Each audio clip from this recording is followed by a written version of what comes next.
Yo, yo, yo, what up, y'all? It's your boy Rob coming back at you once again with another live stream. So before we get started, you already know what to do.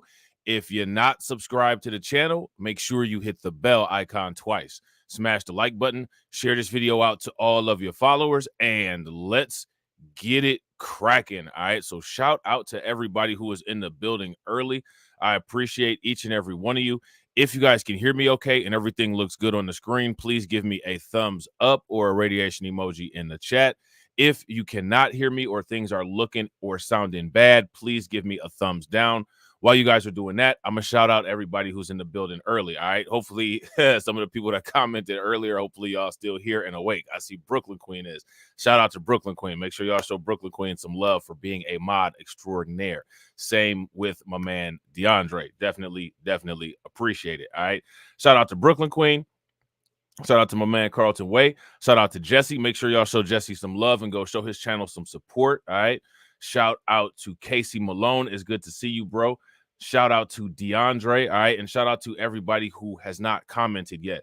All right. So we led off with this earlier on the other channel, talking about the funding that has gone through FEMA to the migrant crisis, while there is a current hurricane natural disaster crisis situation going on in various regions of the country, and the outrage that people are having about that. We are going to go into that much deeper in this live stream. All right. Before we get into that, we are going to talk about some more Trende Aragua foolishness. All right. Because shout out to the Reaper. My man, the Reaper kept it 1,000. My man, Reaper always keep it 1,000. As you know, Trende Aragua, they with the nonsense. He going along with the Fox shit. Don't touch me. I'm about to change up your ass. I'll beat your ass with my elbows. Werewolf style. Trende Aragua beating people down with their elbows, werewolf style. You know what I'm saying? This, if I'm not mistaken, took place in Texas. All right. Trende Aragua migrant gangbangers busted for pistol whipping a woman during a $75,000 jewelry heist. All right. We're going to listen to this news report real quick. Court documents suggest a group of men arrested for beating and robbing a Dallas woman last month are members of a Venezuelan street gang. 4 out of 5 suspects for the September robbery are now in custody. 3 of them were arrested after a tense standoff in Irving yesterday afternoon. Police caught up with them because the first guy to be arrested ratted the rest of them out. Fox 4's David Santendry live at the Dallas County Jail with more on the story. David. Yes, Steve. According to those court documents, the first suspect to be arrested gave names of those accomplices to police. He also gave an address in Irving where they could be located at, and he told police they are a part of a Venezuelan gang.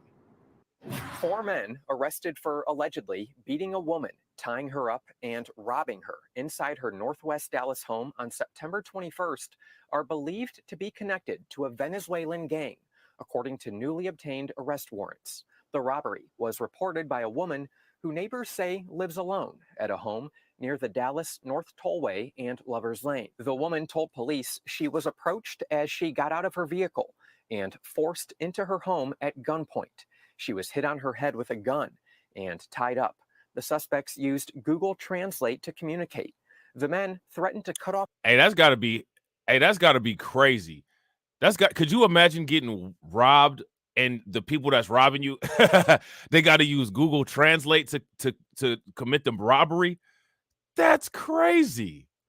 The suspects used Google Translate to communicate. Yo, that's wild. You know they was mistranslating everything and busting that lady all upside her head with the gun. Dang. The men threatened to cut off her fingers if she did not cooperate. They stole $75,000 worth of jewelry and more. A fingerprint on a wooden coin box, however, led police to Manuel Hernandez, who coincidentally was booked by Colleyville police just 2 days earlier and released the day before the robbery. The 28-year-old had a defective brake light, no driver's license, no insurance. The vehicle was not registered, and he was allegedly in possession of drug paraphernalia. So Dallas police used that info to locate Hernandez at his apartment in Hearst. During an interview with Dallas police, court documents say Hernandez admitted to being involved in the robbery and gave names of 4 others involved, who he says are part of a criminal street gang known as El Anti-Tren. So this is a different Venezuelan street gang, El Anti-Tren. They sound to me like they might be some rivals of Tren de Aragua. So that's great, right? That's just exactly what we need, is some rivals of Tren de Aragua. You know what I'm saying? In the United States, wreaking havoc, right? Those men, 3 were arrested following a SWAT standoff at an Irving apartment complex Thursday. Immigrations and Customs Enforcement tells Fox 4 all 4 suspects are from Venezuela.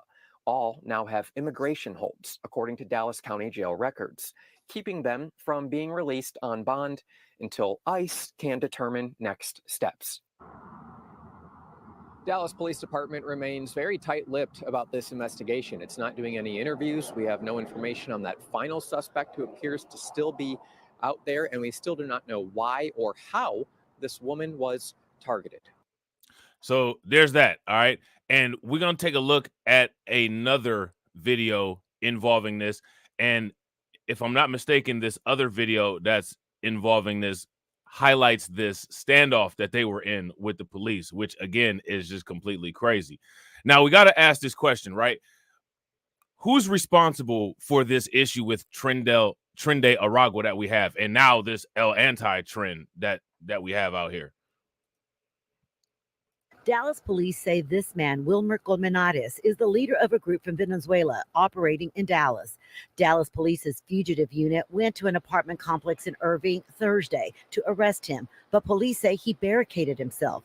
Colmenares came out after police used tear gas. He surrendered after 8 hours. They seen him down there with their camera up on a pole, raising up to the second floor apartment, looking through the window, and then they pulled their guns out. Then I went in the house. Sources say it was Colmenares who, along with 3 other men, attacked and robbed a... Hey, I ain't mad at her. Listen, and I'm going to tell you something. That's exactly how you know how they be having black people dying in those horror movies, in all these different movies. That's not realistic. You hear what she said? She said, I was out there and they was climbing up the stairs, and then they pulled the guns out and I went back in the house. Facts. Now, let me ask y'all this. If y'all was on the scene and y'all saw something like this going down, would y'all have moved like this woman did, or would y'all have tried to play hero? I ain't gonna front. Unless my family or unless somebody that I really love or really care about was about to be a victim of something like this, I'm doing exactly like she said. When the guns come out, I'm going in. You know what I'm saying? When the guns come out, I'm going in. Camera up on a pole, raising up to the second floor apartment, looking through the window, and then they pulled their guns out. Then I went in the house. Sources say it was Colmenares who, along with 3 other men, attacked and robbed a woman on Elsby Avenue on September 21st. According to a police report obtained by WFAA, the woman said at approximately 9:30 p.m., she pulled into her garage when 4 unknown suspects followed her into the garage and pointed a gun at her and forced her to the ground. According to the report, the men were speaking Spanish on the phone and were speaking to their boss. The victim told police she showed the unknown suspects where the jewelry was, and they placed all the jewelry in her Gucci purse. It was worth... Hey, nah, look. Nah, look. I'm gonna tell you exactly what she said. She was on the phone with one of her friends. She said, child, these crazy people was up on the roof. They was acting crazy. Then they started speaking and babbling in some type of language I didn't understand. And I seen a gun come out. I went right in the house and called you. That's what she said.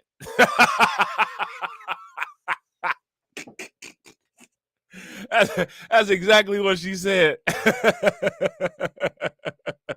Worth more than $75,000. Sources say police did find a fingerprint that led them to the first suspect.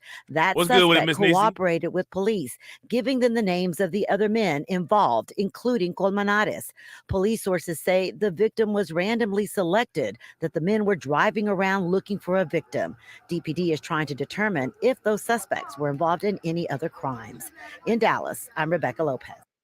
All right, so there's that. Yeah, kind of crazy, man. They getting wild with it. Well, I mean, not really getting wild with it.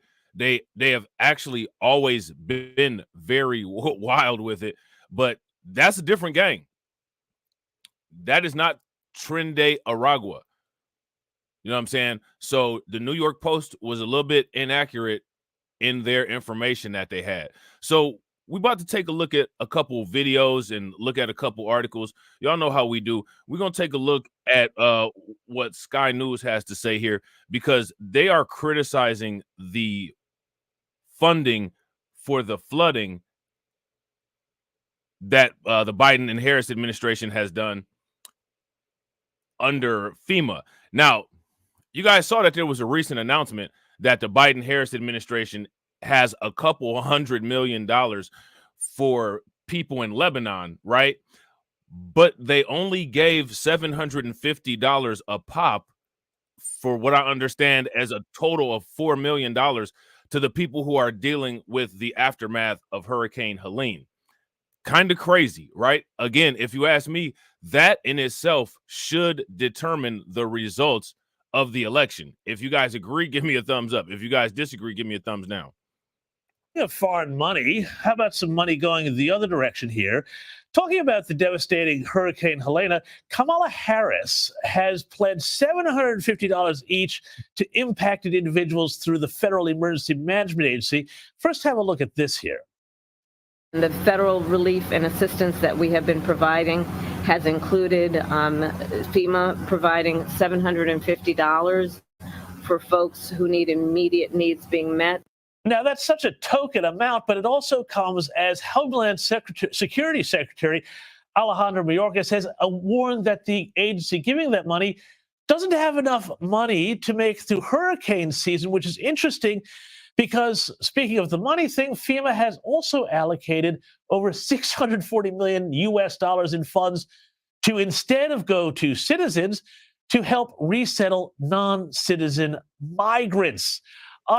Peter, can you make this sense? So again, if you ask me, right, and this is what I was saying in my last live stream, this should be campaign suicide, right?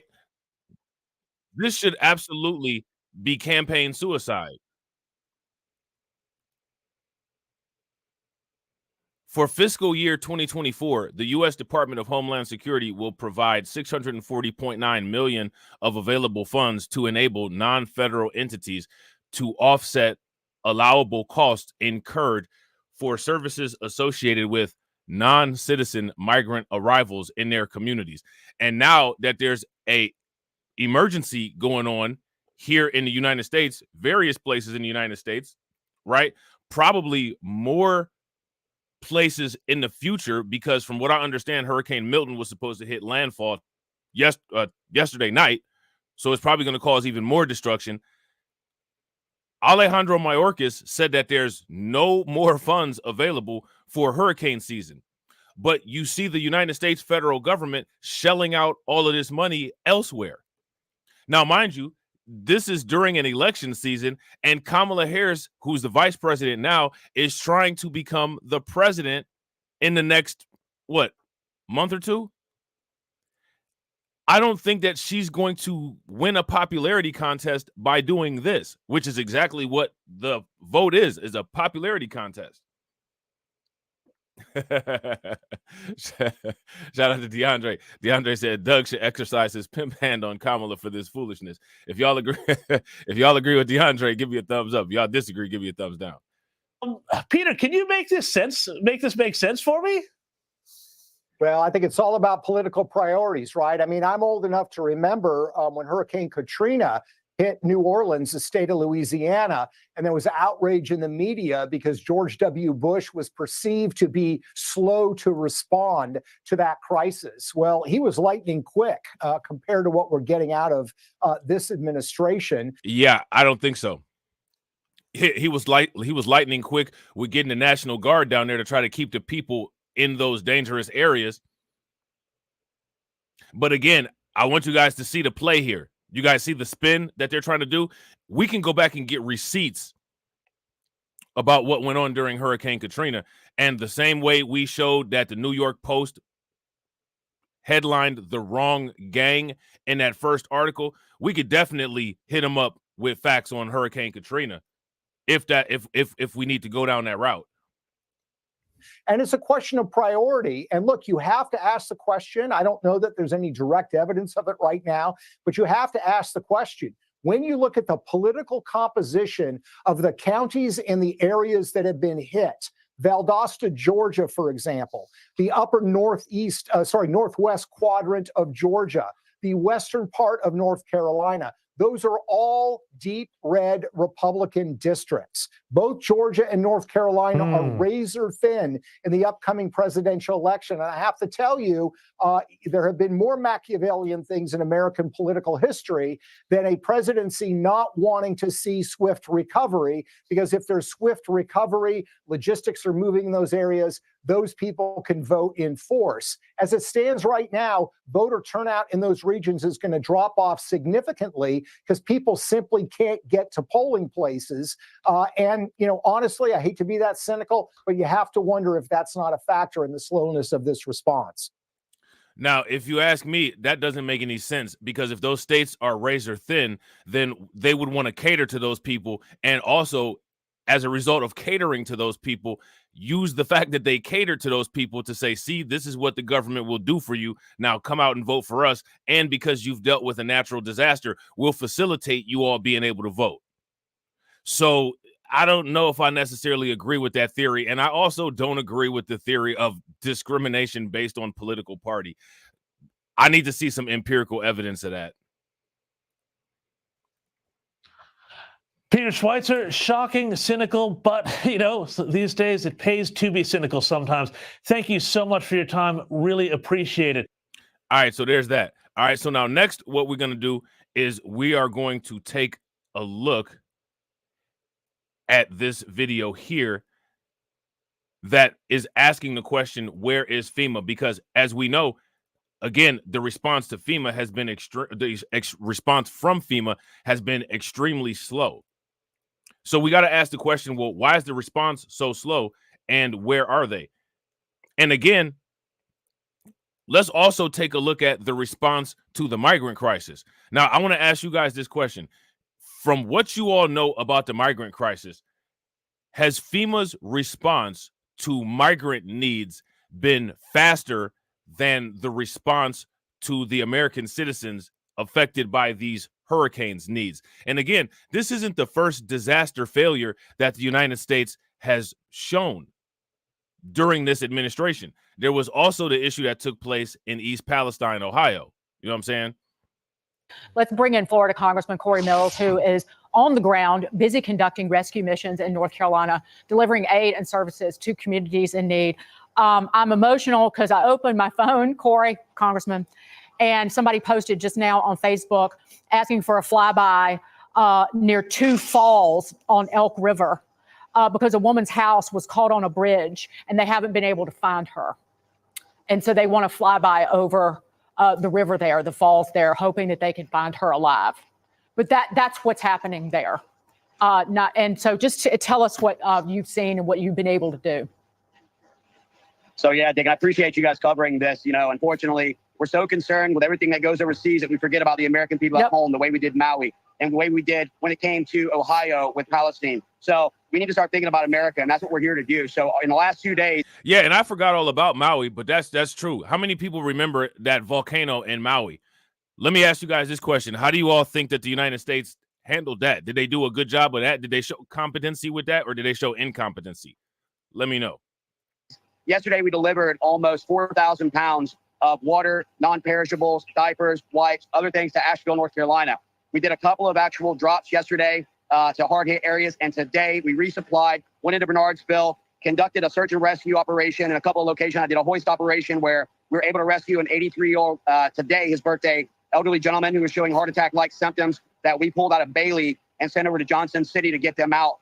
We were also able to get to South Toe and to Burnsville. We were able to put Starlink systems in place and also drop off 9 bottles of oxygen and an insulin. So that was a big thing where our diabetics were running low on insulin. So we were able to hit Broad River Fire Department, which seen over 64 inches of rain and water that flooded the entire fire. Now this is just my own personal thing. This is just something that really kind of irks me, right? why is it that the government seems to, when it comes to like medication and healthcare and stuff like that, is it just me, or is there an overemphasis on diabetes? There's other disease processes and other issues that people face, other more critical healthcare issues, and they just act like if they give a couple, insulin vials, they've taken care of a problem. It's just kind of annoying. I don't understand why they do that. And shout out to everybody that's watching. I appreciate you guys. If you all haven't smashed the like button yet, please do me a favor. Take a moment, smash that like button. Also, if you have not hit the bell, please take a moment, hit that bell, and also please share the stream to your social media. We got 14 people watching and we got 10 likes. We need 4 to get to the 1 and 1. Let's try to get the likes to 20. Fire department destroyed 2 of their fire trucks and decimated houses across the area. Swannanoa is another area. Black Mountain we were in today as well. Asheville, North Carolina, and Fairview we had gone into. We had conducted rescues as well as for evacuations, and also just continuations and drops, and also just health and welfare checks. So going in for people who haven't heard from their families in 2 days, 3 days, 4 days, looking at that critical 96th hour where it stops becoming so much of a rescue and unfortunately starts becoming a recovery. And so we've been going into all these areas. We're going to continue to stay here to help Western North Carolina. I got another plane coming in tomorrow. And look, I would be remiss if I didn't thank Glenn Beck, Mercury One, for all that they've done to help get supplies here that we can get in. Universal Air, who is a friend of mine who I've known for many years, who's flying these helos at his operational cost. We've continued, and even Benny Johnson, who donated pallets of water. So This has been an American. Now, look, check this out, right? And I just want to make this point, right? East Palestine, Maui, Asheville, North Carolina, all of these different places, right? Now, you guys heard the individual from Sky News. The individual from Sky News said that these are, quote unquote, deeply red areas. Now, he described these areas as deeply red so that he doesn't have to face the criticism that these people always attack other people with.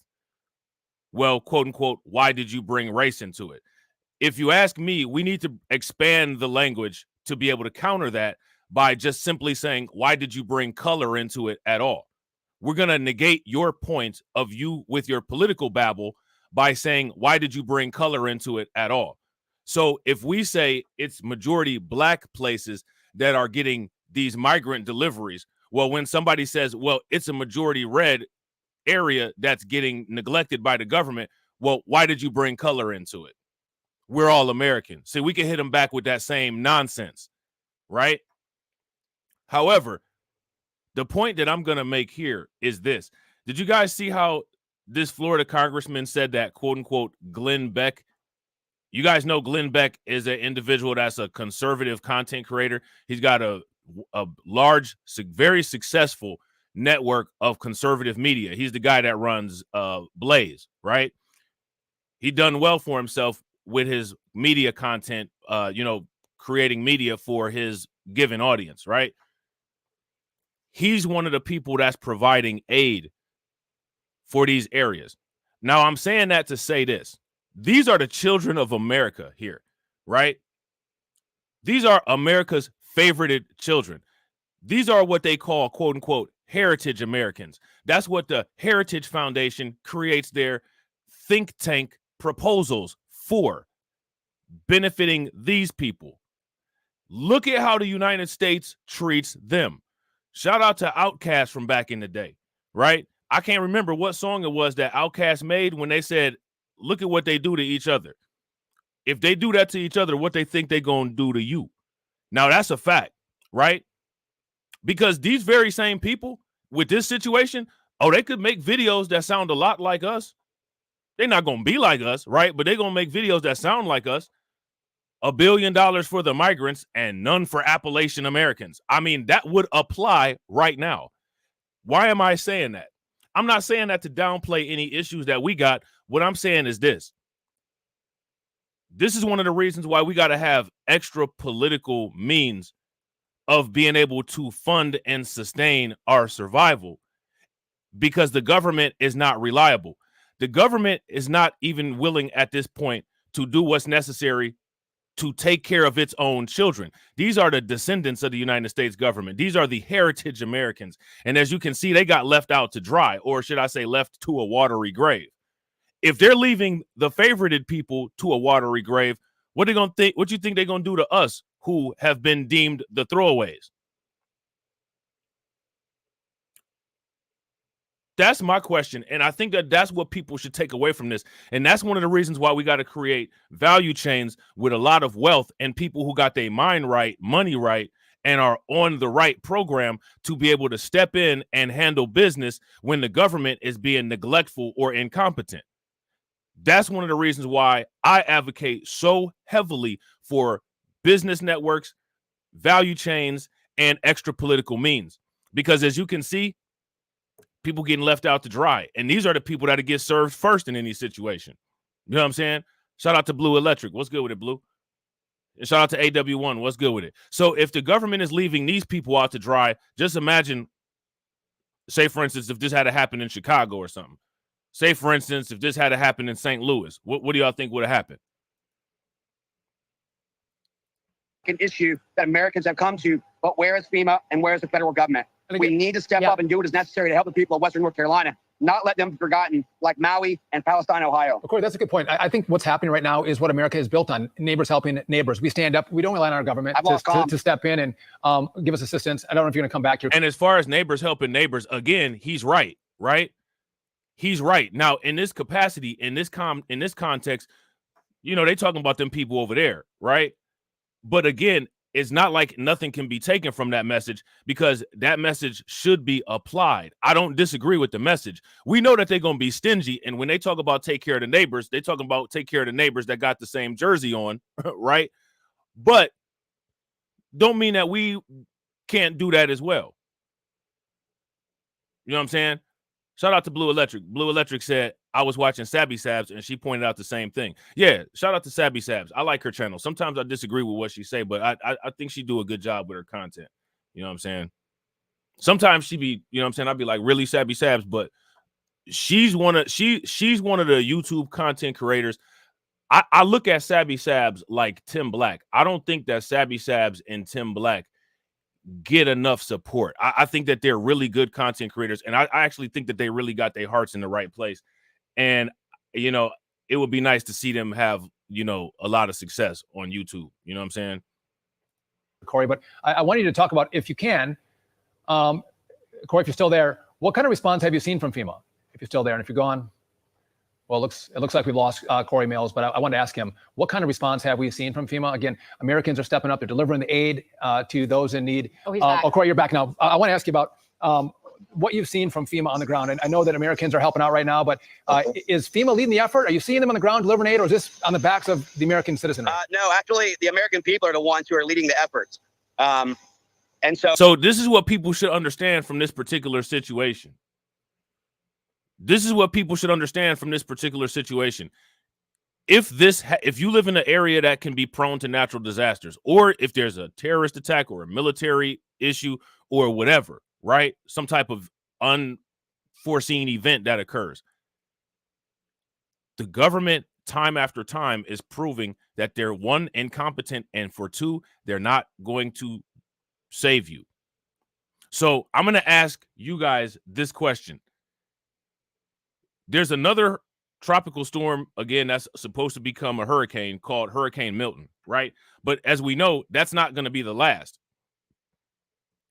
There's going to always be hurricanes. There's going to always be earthquakes.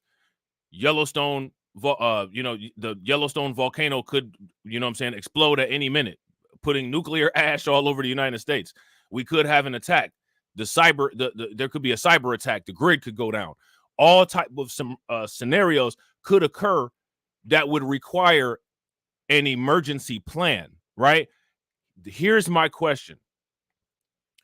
How many people have a well thought out and practiced emergency plan or procedure for their household to be able to be a first line of defense and survival in a situation like this? Because it's not going to be 911. They're offering $750. A lot of people don't even have the internet. Do you have a plan worked out with your neighbors? Do you all have a neighborhood plan? Do you have a plan for your family? Do you have a way to reach your family? Do you have backup supplies? Do you have freeze-dried food? Do you have some type of skill, or do you have some type of materials of value that are of worth that you might be able to trade in a situation like this. If you ask me, the government has proven that, for one, they should not be trusted, and for two, they should be the last line of rescue. If you guys would agree, give me a thumbs up. If you guys would disagree, then give me a thumbs down. So you can see now that there's a tremendous amount of people that's just stepped up. I've heard from others who said that they haven't heard or seen FEMA. And so that's become a bit of a problem. And in some of the other areas, which has only got helicopter accessibility, rotary wing only, it makes it even more difficult. And again, I want to apologize.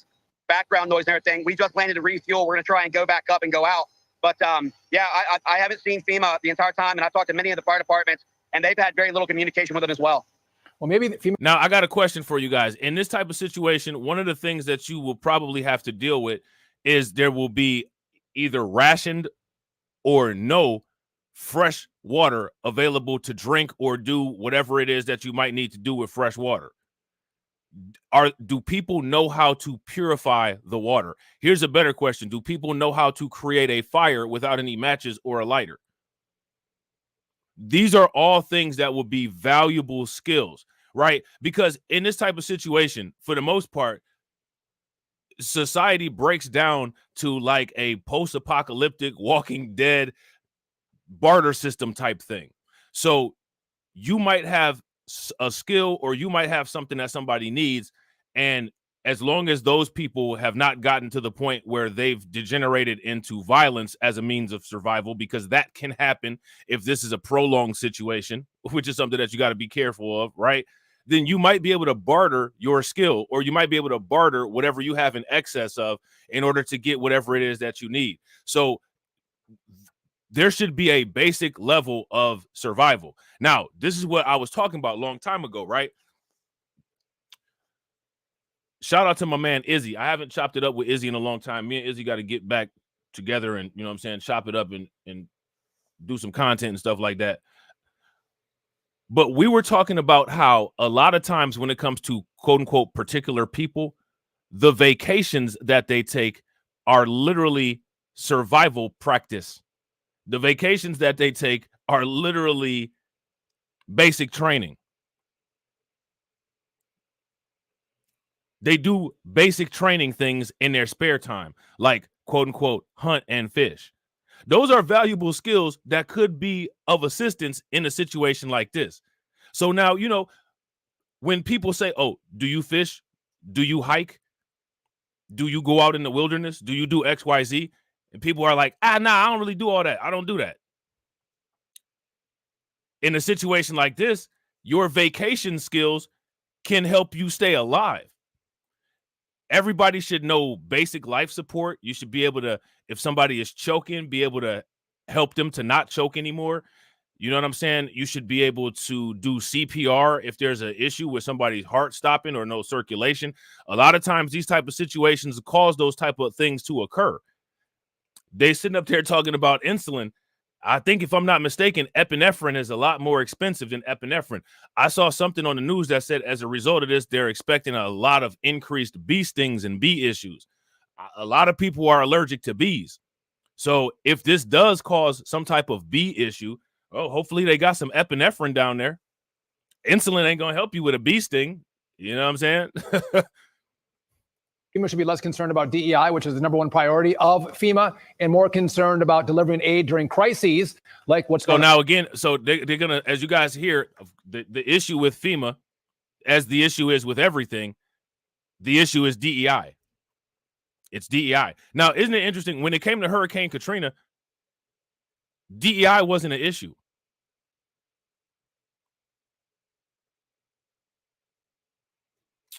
I'm not trying to be funny, man, but there's not really a lot of diversity in these areas. And if DEI is the actual issue that's bothering these people, I mean, they should have made hurricane proof. They should have hurricane proof the city with their superior intelligence and superior engineering, since DEI is the problem. I mean, I don't understand, you know, if they're so smart and they, you know, DEI is what brings these people down. Why wasn't the entire area hurricane proofed with that, you know, superior IQ? And as far as DEI goes, what do you guys think that the quote-unquote DEI matrix of FEMA management actually is? Let's ask this question. Is Alejandro Mayorkas DEI? You can make anything DEI. They got DEI right here. According to these people, this woman in the yellow is DEI when they want it to be, right? This is DEI right here, according to them, if we use their definition, right? That's why Trump asked that lady at the National Black Association of Journalists, well, define DEI. Well, anytime DEI is talked about, they should define DEI, you know what I'm saying, in the capacity of what they're speaking about. If you guys would agree, give me a thumbs up. If y'all would disagree, give me a thumbs down. And real quick, shout out to everybody that's watching. I appreciate you guys. If you all haven't smashed the like button yet, please do me a favor. Take a moment, smash that like button. Also, if you guys have not hit that bell, please take a moment, hit that bell, and also please share the stream to your social media. In Western North Carolina. And Corey, I knew people hour one in North Carolina in Statesville who were organizing flights, like dozens of flights a day, carrying tons of supplies in Cessnas. Greg Biffle, NASCAR driver, all of his buddies flying their helis with now Starlinks. And these are just two of the people I know. Now, see, here's the value chain that I'm talking about. When it comes to Starlink, right? Who delivered Starlink into those areas? Now, let's say, for instance, there was an earthquake in St. Louis and it destroyed some neighborhood. Let's say it destroyed the neighborhood that Nelly is from in St. Louis. Do you think that Elon Musk or any of these people are going to put Starlink there for those people? No, they're going to post on Twitter, these people have been getting welfare. These people voted for their quote-unquote leftist government. They don't need any equipment from private enterprise. And then they're just going to, tweet and make fun of the people that are dying there. That's what they're going to do. So that's why it's so important for us to be able to have our own resources, value chains, and networks to where when the government fails, we'll be able to succeed, survive, and thrive. Yeah, shout out to Miss Nisi. Miss Nisi said Elon Musk delivered the Starlink. Facts. If you guys agree with Miss Nisi, give me a thumbs up. If you guys disagree, give me a thumbs down. And now, mind you, shout out to Elon Musk for delivering Starlink to his people. But at the same time, that's taken away from them dividends that she's gonna be able to deliver to people too, with Twitter having that negative revenue. You know what I'm saying? Oh, Corey, but go north, go to Elk River, go to Linville. They're in. We got about 26 Starlink systems that we've deployed so far. And again, I'm not unfamiliar to this. Whether it was the rescues in 2021 after the Afghan botched withdrawal by the Biden administration, whether it was the 255 that I got out of Israel in 23, or the 28 that we got out, or 23 that we got out in Haiti only a few months ago. We're used to this pattern of abandonment. That's why we have to step up and make a change. Here. Corey Mills, Congressman, and maybe we could say badass. Thanks for being with us. I called you badass earlier, so there you go. Yeah, so again, I wouldn't disagree with a lot of what they're saying. It's just that, it's got to be applied, appropriately, right? Of course, when they talk about it, they're talking about only applying it to, themselves, which again, it is what it is. I don't see anything wrong with that. I don't see anything wrong with that, right? Some people do see something wrong with that. I don't. But at the same time, when it comes time to need things from us, if there hasn't been reciprocity, don't come with your hands out. That's how I see that. You know what I'm saying?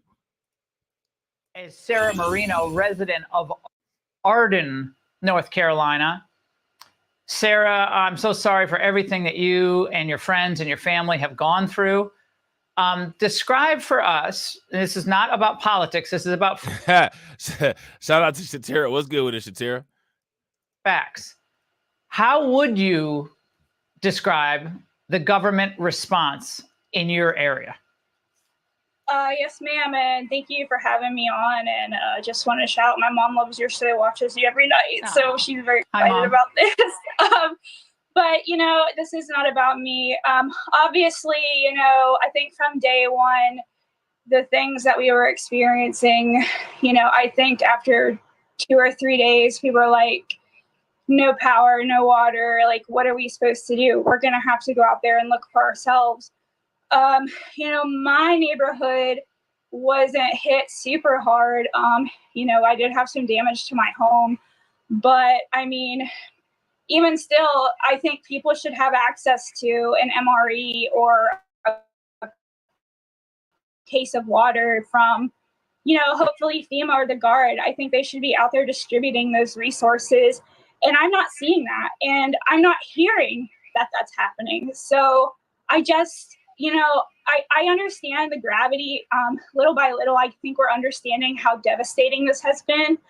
But it's just like, I said this 3 days ago, like, where are the resources? And it's now Friday. It's been over a week. And I'm just not seeing that support in our communities. If anything, the community is carrying this.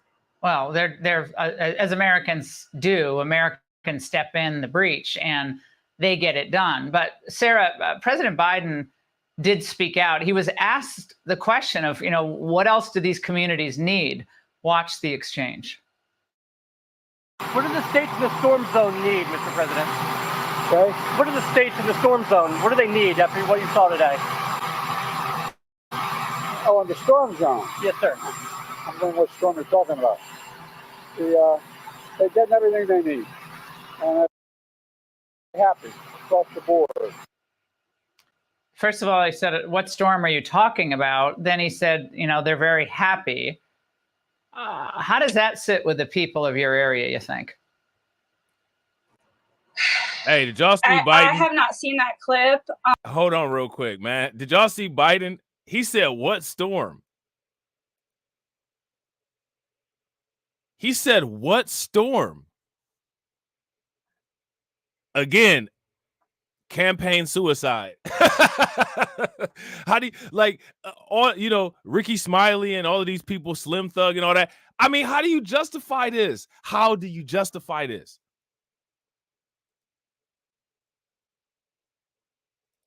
Watch the exchange. What do the states in the storm zone need, Mr. President? Okay. What are the states in the storm zone? What do they need after what you saw today? Oh, in the storm zone? Yes, sir. I'm wondering what storm you're talking about. They're getting everything they need. And they're very happy across the board. Yeah, shout out to Jay Lord. Jay Lord says, I live in Clearwater and this stuff isn't normal. Yeah, I wouldn't disagree. Yo, and I don't know how is they said that Hurricane Milton was supposed to be elevated to a level 4 at midnight Monday morning, Sunday night. Did that end up happening or no? And be safe down there while you're down there. First of all, I said, what storm are you talking about? Then he said, they're very happy. Man, ain't nobody. Listen, who's happy? Listen, man, look, I don't know how. Again, in the other stream that I did earlier, when I said that Joe Biden and Kamala Harris should not get any votes, I was dead serious. This should be the first election where there are no votes for the other candidate. I'm not mad at anybody that votes for Trump. I'm not mad at anybody that doesn't vote. You guys know that. That's been my position forever, right? I don't understand how anybody can justify a vote for Joe Biden or Kamala Harris at this point. There's other Democrats. You know what I'm saying? Like there was RFK, Cornel West, Jill Stein, right? And what's interesting about it is that if you have an issue with the Biden administration, all of a sudden, somehow you just magically have become MAGA, Russian bot, pro-Trump. They're not the only, if you are a Democrat, right? There's other Democrats.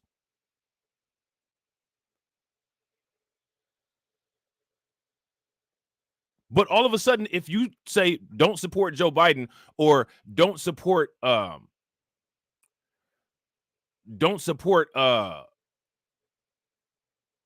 Harris,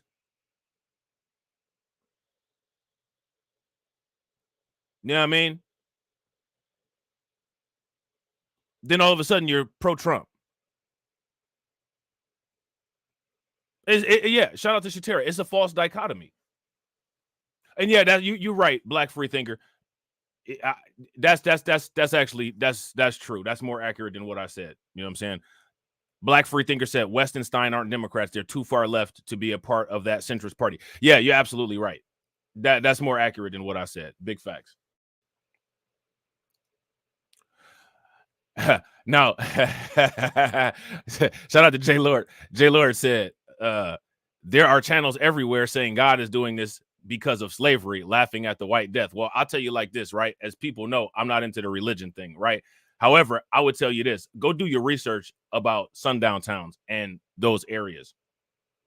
And after you've done your research about sundown towns in those areas, ask the question, well, what was done to repair the damage that was done there? You know what I'm saying? Like, where was that? I can't think of it. Where was the massacre in North Carolina? Why I talked about that on several different videos, and I can't think of where it was at. What do y'all know that? What's the name of that? The insurrection in North Carolina? What was the name of the city, y'all?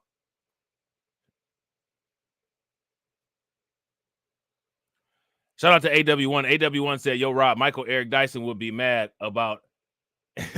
He'll be mad. Listen, I'm gonna just tell Michael Eric Dyson, listen, bro, you got shut down. Wilmington, yeah, Wilmington, North Carolina. And there's more than that, especially all throughout that area. All throughout that area. You know what I'm saying? Sundown towns all up and throughout there. You know what I mean? Now, you know, in one instance, people will, the very same people will say, you know, karma, XYZ, right? People get their karma, quote unquote. But then the same people who kind of have made fun of the legacy of those things happening when unexplainable, or this is actually an explainable, this isn't an unexplainable phenomenon, but for people that believe that, right, unexplainable phenomenon comes, people say, well, it's a mystery. I don't understand why it happened. I don't know what to say. You know what I'm saying?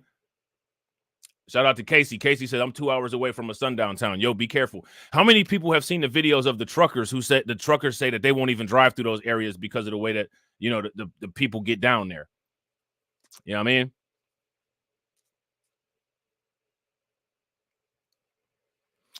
Michael Eric Dyson just mad that that Nancy Mace turned him down, and now his wife is mad at him. He got a lot going on. You know what I'm saying? It's crazy. Michael Eric Dyson got a lot going on and nothing going on at the same time. You know what I'm saying? You got you got a lot going on and empty and rejection in your inbox all at the same time. Couldn't be me. How does that sit with the people of your area, you think? I have not seen that clip. I saw the one where he said, oh, I was on the phone for 2 hours.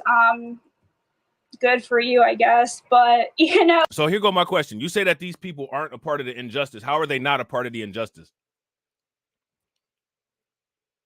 Now, a lot of them people are Christian, right? And if they believe in the Bible, like the Bible says that like what the Bible says that the sins of the children or the sins of the father are passed down to the children. Now, in addition to that, these are people that literally troll and laugh and think that it's funny. And you know what I'm saying? Like, we burned up all these businesses and you people don't have generational wealth. How is that not contributing to the injustice? Let's say, for instance, you were walking down the street, you know what I'm saying? And I saw somebody beat you down to the ground, right? I wasn't part of the injustice. Now, what happens if I walk past and be like, you know what? J Lord always in my comment section talking crap. Let me just go ahead and give her a little bit of the sole of my shoe to the back of her head real quick and just keep it pushing. You know what I'm saying? That's me being a part of the injustice. I wasn't the one that initially beat you down, but I contributed to you staying on the ground. You know what I'm saying? And then, you know, if after I give you a little bit of the sole of my shoe to the back of your head, I'm laughing about it and I walk down the street and get hit by a truck. You know what I'm saying? And then I sit there and be like, in the ICU, well, I just don't understand why this happened. I don't get it. I don't know. For one, it was because I wasn't paying attention to traffic, right? That would be the explainable reason, right? But maybe that happened because I might have been kind of dirty by kicking you while you was down. But these people don't see themselves as, quote unquote, kicking people while they're down.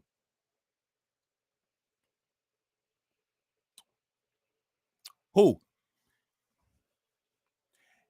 And explain the racial wealth gap, because I saw in one of the videos, you don't believe in the racial wealth gap. You know that the racial wealth gap is a provable fact. And here's another question. Again, this is why I said go and research the sundown towns. How is it that all of these things happened and there was never any repair by the government to all of the, listen, these people have dealt with this. You see how Asheville looks? Do you know that as early as, or as late as the 1900s, white people left entire black areas looking like how Hurricane Helene left Asheville? Do you realize that? Well, just because you don't know any white people that feel that way about black people, that don't mean that they don't exist. Well, actually, I can't say that. I don't know anybody who has stolen a car, but that doesn't mean that car thieves exist. I was about to say I don't know anybody that deleted anybody, but that's not true. I know a couple of people that deleted some people. You know what I'm saying? I don't know anybody who ever stole a car, but that don't mean that car thieves don't exist. My data reference is not indicative of what's actually real in the world. It absolutely is on the people of today. How is it not on them if they're still making money from the businesses that their families either built based on this stuff or that their families stole? Do you know the history of Oregon, Washington? People, no offense, actually, if you want to get offended, whatever. People say that slavery and racism only took place in the South. Do you know that as far north as Oregon, black people were completely kicked out of the state? There was an ethnic cleansing of black people there, and literally nothing has been done to fix it. All of their businesses had to be left there and everything.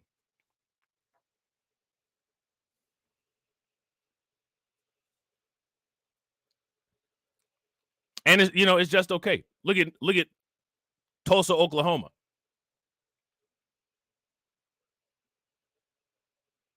History is not persuasive programming.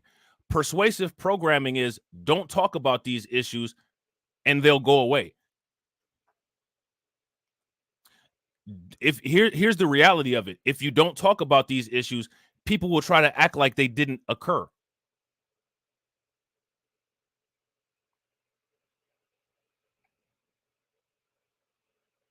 Are you aware that white people across the United States have literally left black areas looking like how Hurricane Helene left Asheville, North Carolina? This is an actual fact.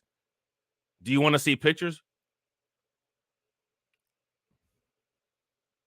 So you don't think that the United States government that's still around today is responsible for fixing these things? Because again, nobody asked you for a check. Everybody focuses on the past. That's a lie. That's a lie. Are we celebrating July 4th of 2024? Do we talk about the Constitution that was just written yesterday?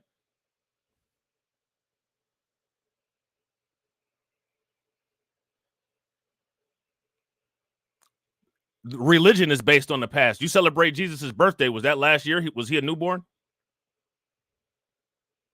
Thanksgiving, did that happen yesterday? It's absolutely on the everyday citizen. You're literally denying history.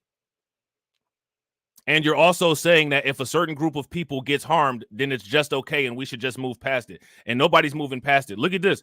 Do you think that people should just move past this? Everybody should fall out and show the waterworks as a result of this, right? But when these people's grandparents and great-grandparents literally did what Hurricane Helene did to their neighborhoods, nothing was done about it.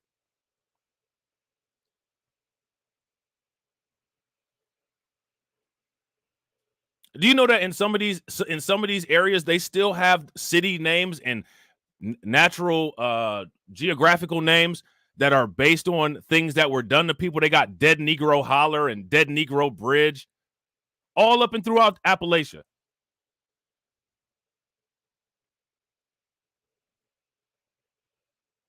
Who named those places? Why are they named that?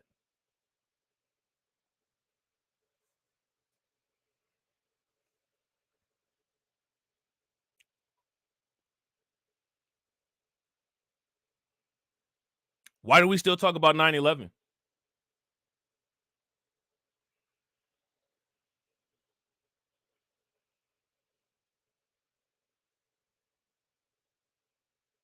It's an inconvenience.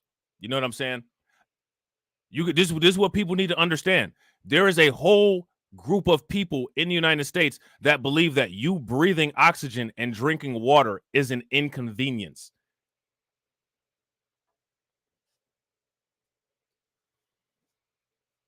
It's amazing that now check this out. This is how intellectually dishonest your friend is. Your friend thinks that Black people talking about the circumstances of what went on in the United States is more harmful than what actually happened to our parents and grandparents. That is wild. Think about that. Think about that. What if I told you that talking about cancer and talking about diabetes and talking about Parkinson's disease and talking about ALS is more harmful than actually directly dealing with the problem? You'd look at me like I'm crazy. You look at me like I'm crazy. But again, that's the idea. Anytime anything is addressed dealing with Black people, the idea is to make you think that you're crazy.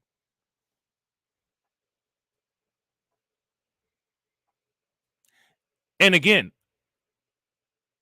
nobody's paying us any money as a result of talking about this. So these things caused so many issues on Black people, like what?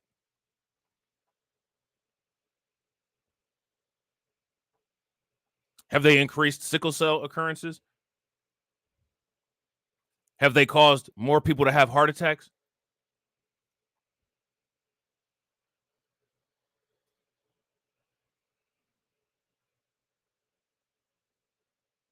What direct problem has, quote unquote, talking about this caused Black people?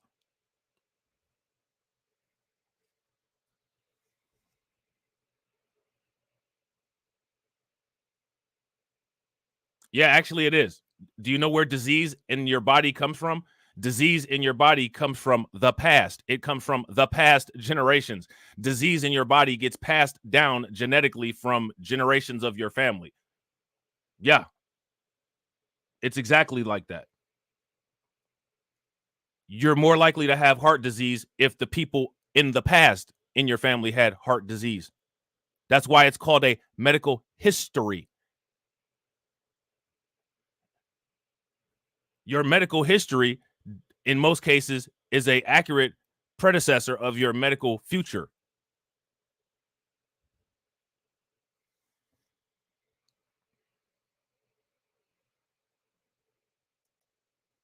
I'm just saying.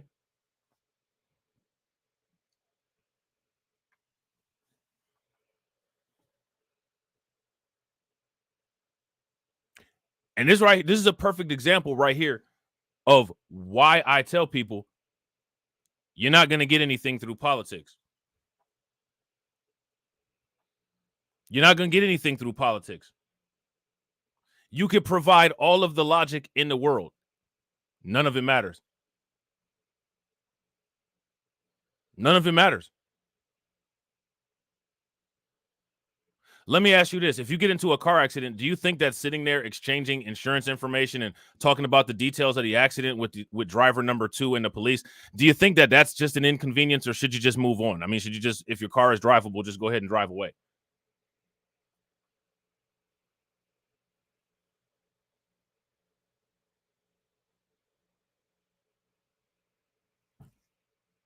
So you don't believe that people should take responsibility for things that they've contributed to? I just want to get that out there and make sure that I'm understanding you properly. And also, history that makes you uncomfortable, we should call it woke and make it illegal to discuss, because in your eyes, it's caused more issues. I I'll tell people when to get rid of people, Miss Niecy. Don't worry about it.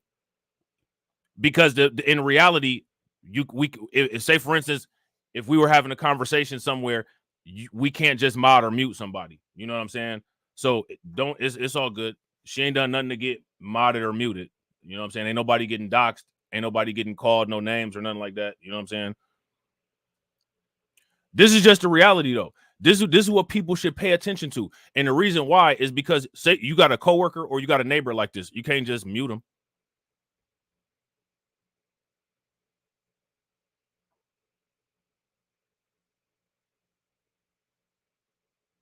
So, no, you all good. Don't even trip. You all good.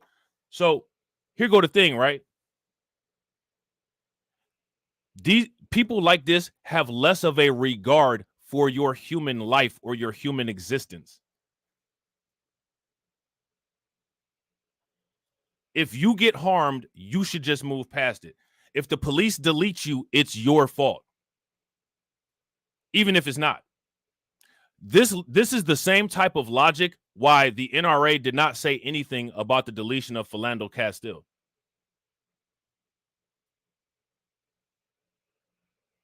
And people just need to be aware that they are surrounded in the United States by a 70% majority of people who have this kind of mentality.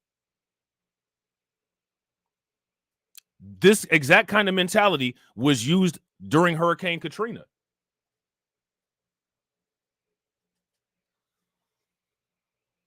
So then you don't believe in corporations then, right? So by your logic, you don't believe in corporations because do corporations ever die? Corporations don't ever die. They're artificial people that live forever, in case you're not aware of the legal definition. Now, again, who's asked you for any money?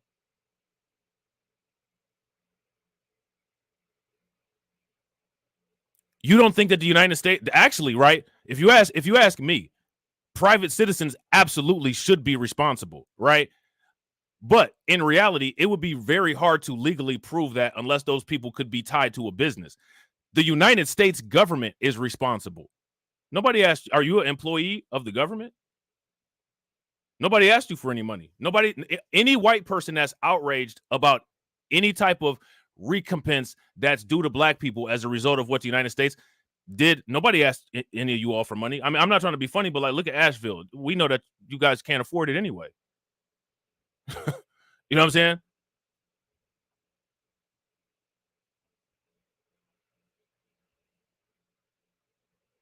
So my question is, if you're not being asked for money, why are you upset that the organization that's responsible for the damage is being asked for the money?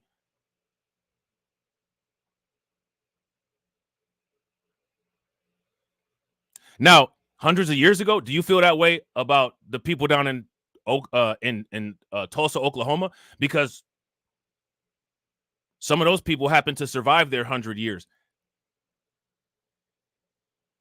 And those people were still suing the government for allowing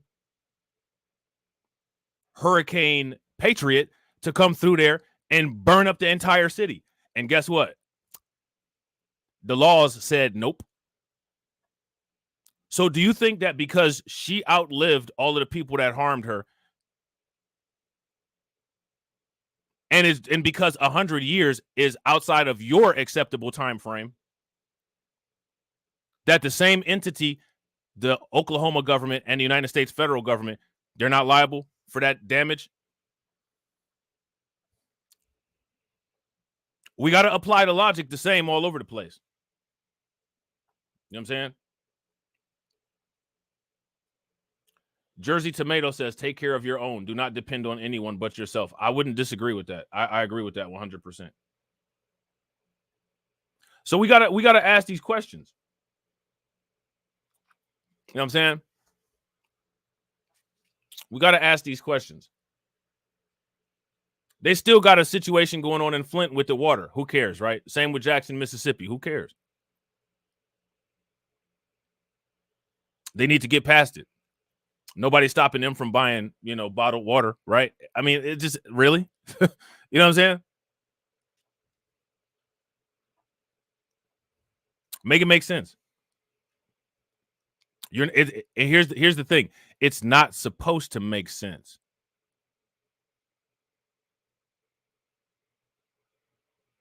It's not supposed to make sense.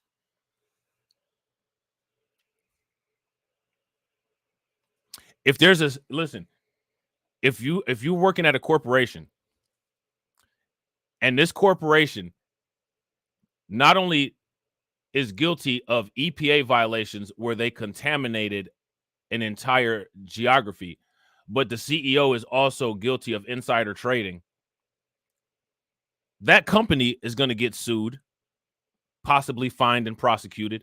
And even if that CEO leaves the company, that CEO is still going to get prosecuted. But again, this kind of logic should not be applied when it comes to dealing with us. I haven't used anything from 400 years ago. Tell me what I've talked about from 400 years ago.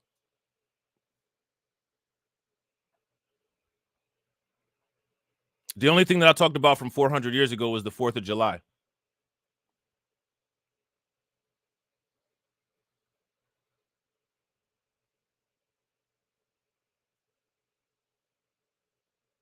And it's not a disjointed argument. Just because you can't keep up doesn't mean that it's not disjointed. What that means is that I've disjointed your talking points. That's what that means.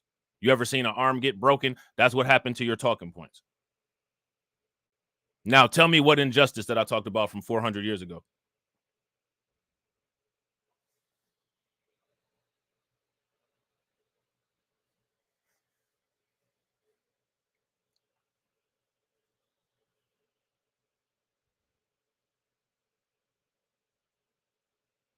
I don't need to talk about injustices from 400 years ago. We got stuff from literally 50 years ago. You realize that black people didn't get civil rights in this country until the 1960s, right? Why do I need to go back 400 years?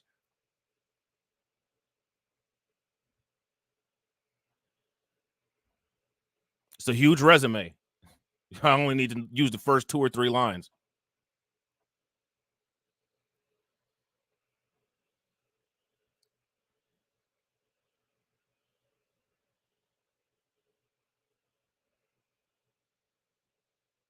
What injustice did I talk about that was 400 years ago? Do you know when the Tulsa massacre happened? The only thing that I talked about from 400 years ago or beyond, possibly, is July 4th.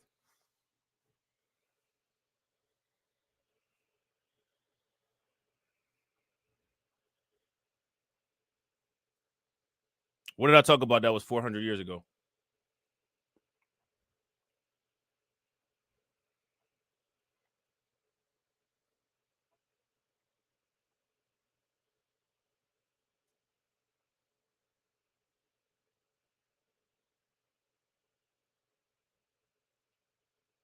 Now, what I don't understand is I don't understand why it should be expected for certain people to maintain a level of respect, and there's no depth to the level of disrespect that other people are allowed to use. And make no mistake, intellectual dishonesty is a form of disrespect.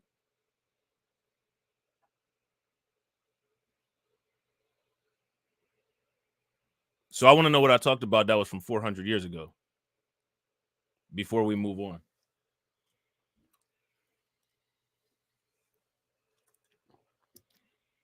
$400 years ago is a long time.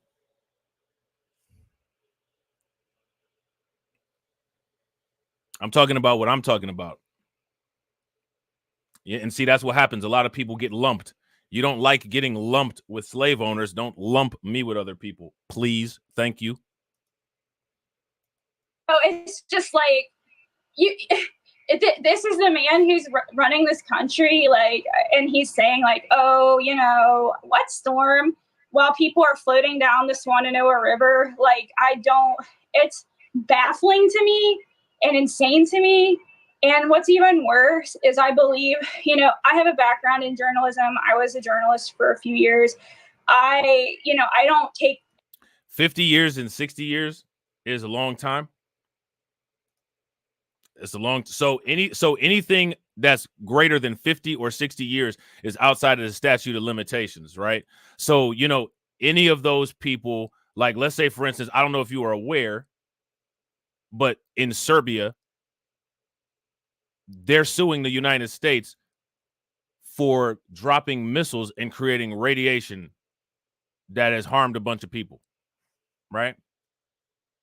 And again, I'm not lumping anybody, right? I didn't say these people here owed us any money. I said the United States government. So you're the one that got offended because I'm criticizing the same government that you're criticizing, but you believe that your issue is more important than my issue.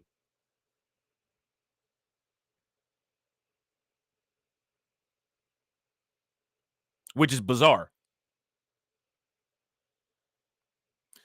50, 60 years is not a long time. We all have grandparents and parents that are alive that are 50, 60 years old. There's people in the chat that are probably 50, 60 years old. That's a long time. It's a lot less time than 400 years. There's still lawsuits going on to this day that are about situations that took place greater than 50 or 60 years. But it's good to know now that 50 or 60 years is a long time. J Lord says, I haven't gotten offended, nor do I think your issues are less important. Okay, well then why the offense when I criticize the United States government, the same government that you're criticizing? Because after Hurricane Patriot came through and burned down Wilmington, North Carolina, FEMA should have took care of them black people, right? I don't think FEMA came. One of the reasons, of course, is because FEMA didn't exist, but you get my point.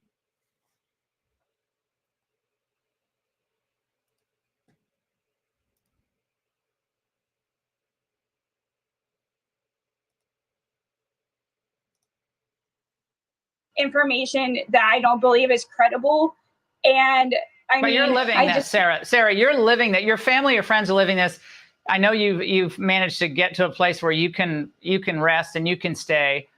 But the people of North Carolina are dealing with what I understand to be now perhaps a hurricane that will ultimately be described as worse than Katrina.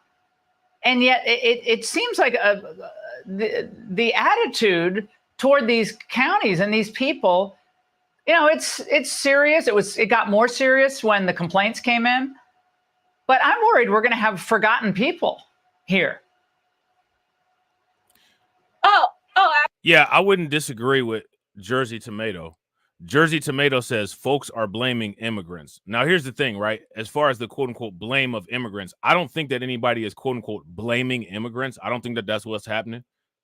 I think what people are saying is that Americans are not being prioritized because funds from FEMA, a large amount of funds from FEMA, non-disaster funds, have been used for the migrant crisis. And now that there's situations going on here in the United States with Americans, Alejandro Mayorkas said that there's not any money in FEMA. So I don't think anybody's quote unquote blaming immigrants. I think the blame is on the misprioritization of the federal government. So, and then he says, yet these immigrants will be folks that will be repairing the despair. I don't know if that's necessarily true. We don't have any way of knowing that. Now, I wouldn't be surprised if some people, you know, some of the immigrants would, right? But again, they got to have proper visas and all that to be able to work unless they're volunteering and working in those communities. I don't know if I don't think that there's any immigrants in these particular communities where these people that we're watching are right now that are rebuilding things. I think it's the people of these communities who are rebuilding things. And I wouldn't disagree with this part. Time management is critical to survival. I would agree.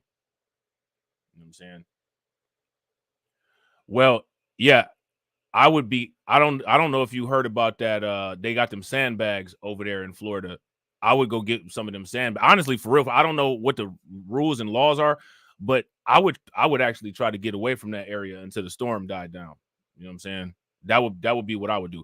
And real quick, shout out to everybody watching. I appreciate you guys. If y'all haven't smashed the like button yet, please do me a favor. Take a moment, smash that like button. Also, if you guys haven't hit the bell, please take a moment, hit that bell, and also please share the stream to your social media. Now, and then as far as to the point of quote unquote, there's quote unquote, we just got to address this. There's quote unquote plenty of Black Americans that are wealthy and have money. Yeah, there's a lot of Black Americans that have money. At the same time, there's a lot of more Black Americans that don't. That's why we have a racial wealth gap, right?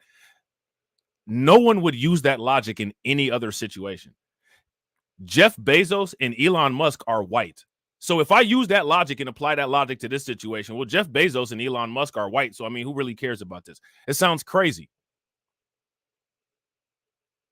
LeBron James is a millionaire, so racism doesn't exist. Okay, well, you know what I'm saying? Like Elon Musk, Bill Gates, Jeff Bezos, they got money. Who cares about this?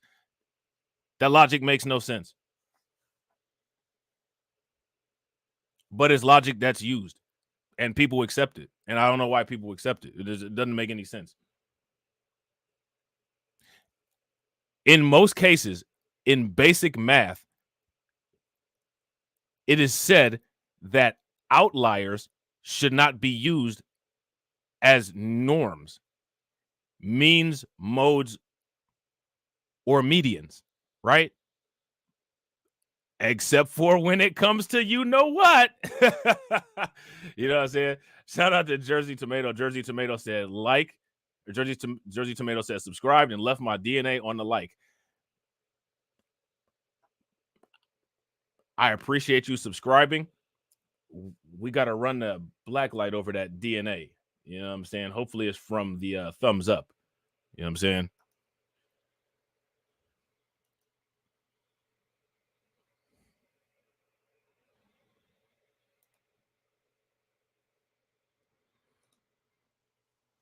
Absolutely, that's going to happen. I mean, just the outer callousness from the administration has been, obscene to me.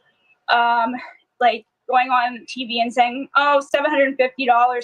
Before she even said that, I said, this is going to be Maui all over again. There are people still missing. There are people still waiting. Sarah, Kamala Harris is coming back to North Carolina, or coming to North Carolina tomorrow. What is your message to her quickly? I don't have words for her. People need to vote in a month, and I hope they make the right decision. Well, we got a problem with getting ballots to people too. I hope that the White House is worried about that part of the voting world. Sarah, thank you very much. And we wish you and your family and friends all the best. All right, so there's that. Yeah, so this is wild, man. This is wild. And again, got to ask them questions about the FEMA money. You know what I'm saying? You got to ask them questions about the FEMA money. Now, look, check this out, right? Let's just put this into perspective. We got to ask some more questions, right? Now there's, if I'm not mistaken, there's like some mines and plants in these areas, right? If I'm not wrong about that, somebody correct me if I'm wrong. There's mines and plants in this area, lithium mines and different stuff like that. What if something got hit and there's some type of chemical spill, right? And as a result of that chemical spill, a lot of people in this area that happen to stay here after the area gets rebuilt, they develop some odd form of localized cancer that a bunch of like an Aaron Brockovich type situation, right? However, that cancer, there's no evidence of that cancer until studies that come out 25 to 30 years later. And then there's a class action lawsuit. Should those people just move on because it's quote unquote in the past? Let me know what you guys think. So again, and then if people say no, those people shouldn't just move on because it's the past, which if you ask me, I don't think that they should just move on because it's the past. You got to ask yourself the question, why does that logic not get applied equally across the board? So if some people should go after certain entities for wrong that was done against them, and other people should just, I guess, I don't know, deal with it, which I think that going after those people is dealing with it, but they should just deal with it in a way that doesn't inconvenience anybody. Then how can you say that people have the same human regard for the people that should go after who has done wrong to them versus the people who should just let it go? How can it be said that those people all have the same regard? That's my question. I want to go right now to Esther Menheimer, an Asheville, the Asheville, North Carolina mayor. Mayor, thank you so much for joining us. It does look like a war zone, Mayor. And how are you holding up? What's the latest? Well, we're a strong community and we're hanging in there, but this is going to be a long road to recovery. That is for sure. So many of the roads, and I was looking at some of these areas of the Blue Ridge Parkway. Of course, it's a 2-lane highway for the most part, and oftentimes there are large swaths of that, Mayor, as you know far better than I, that are inaccessible. And I'm just wondering, that alone takes a long time, makes it difficult to get help, and so the helicopter help. What's the latest on that? So we do have a lot of helicopters in the air around here because there are places that are isolated, cut off with road washouts and bridge washouts, where they're still only accessible by helicopter, needed to bring resources in. And we do have FEMA here on the ground in a state effort, and they're able to airlift those resources into those communities. And here in the center of the city, we're able to stand up several sites throughout the city for people to receive those. But look, again, look, J. Lord, look at again, look, right? You're saying by the grace of God, our illegal aliens aren't a large population of Haitians. Now, we all know that there's some Haitians that are causing issues, right? We're not taking that away. But I just find it fascinating that you would prefer buildings infested by Tren de Aragua waving guns around and going after women than allegations of cat eating.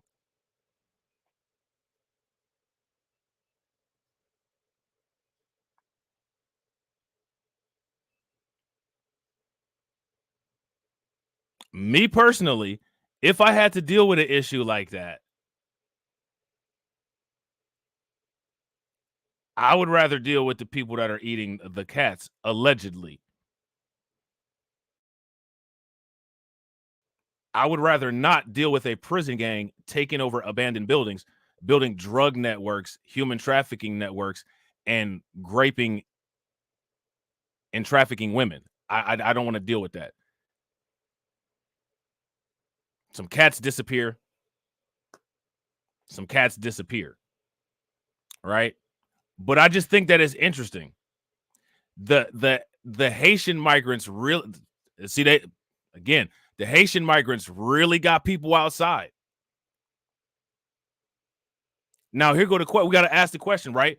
Why did the Haitian migrants really get people outside?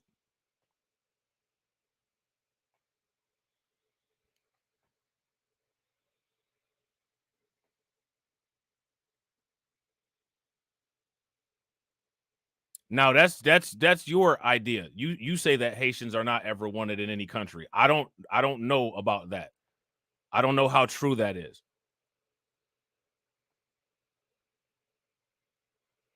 But what I would like to know is, even if let's just say that Haitians are not ever wanted in any country. Let's just say that. Let's just make that assumption, right? Tren de Aragua is wanted in every country. Okay. That mentality should tell you why things are how they are. All of the questions should all be answered. They snapped and did what? Did they take over the Capitol building? Did they snap and start deleting people? Not only did they not take over the Capitol building or snap and start deleting people, they haven't even taken over abandoned buildings, but other people did. They snapped and did what? What'd they do?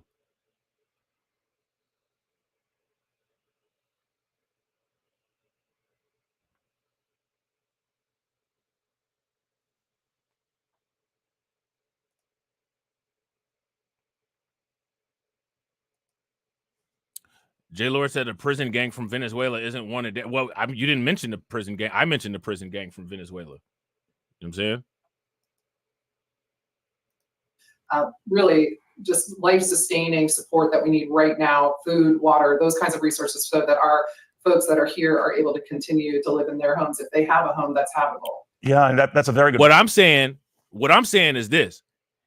The main reason why people say, quote unquote, don't focus on race is because they don't want you to realize that they are the ones focusing on race. If you ask me, it is purely illogical for someone to say that it's more of a issue for Haitian migrants here in the United States to be in their neighborhoods than Trinidad, Aragua.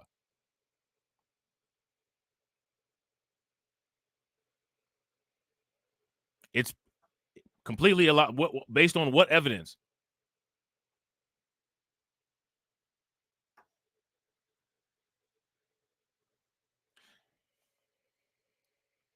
What has Greg Abbott said about Haitian migrants?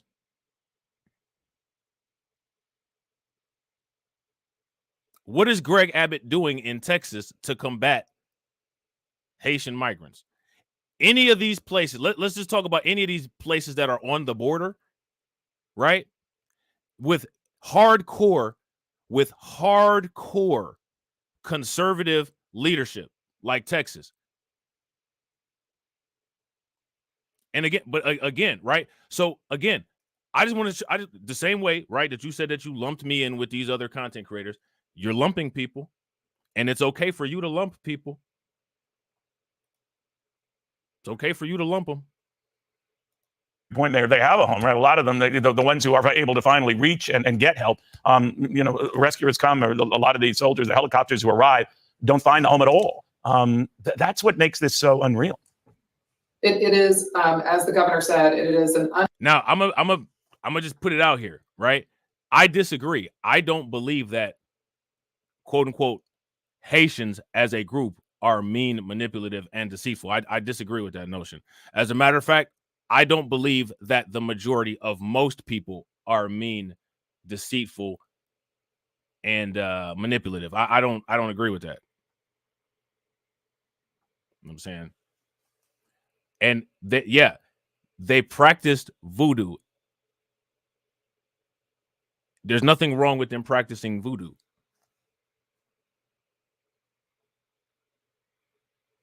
You know what the problem is? Now let's explore this even deeper. So you think that they hate? Why would they hate whites? And I know about Zoe Pound. They've been here way before the migrant crisis, and they're mainly in Dade County, Miami. I don't know why you would assume that I don't know about Zoe Pound, but sure, you know what I'm saying. Let's just assume that I don't. I don't believe that the majority of Haitians hate white people. For one, voodoo is their national religion.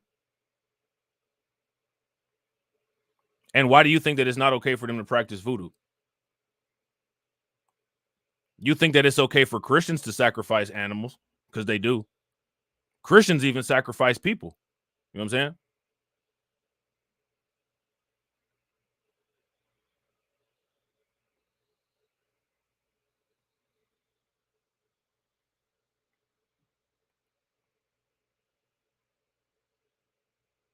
What's wrong with them practicing voodoo?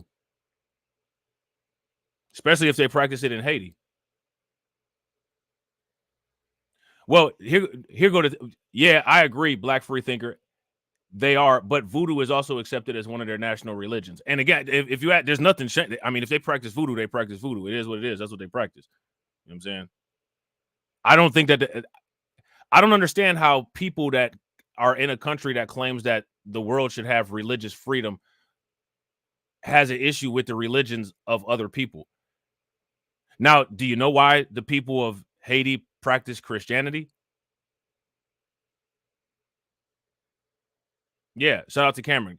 Christians pretend to drink blood and flesh at church every week. Wasn't Isaac almost a sacrifice?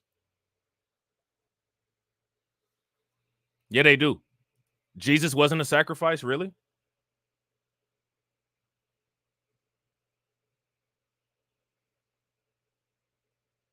Isn't that why people celebrate Christmas? Because Jesus was, quote unquote, sent to save the souls of mankind and also to intervene so that God didn't have to directly intervene in smiting people anymore. Isn't that the fundamental difference between the New and Old Testament?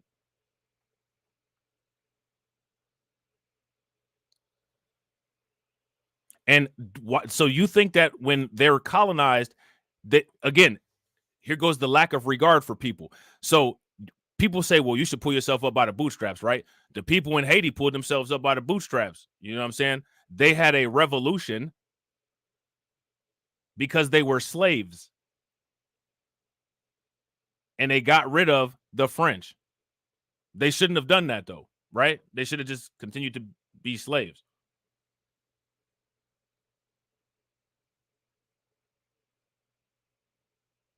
All Haitians don't call Black Americans losers. And I mean, Russians call Americans losers. So what?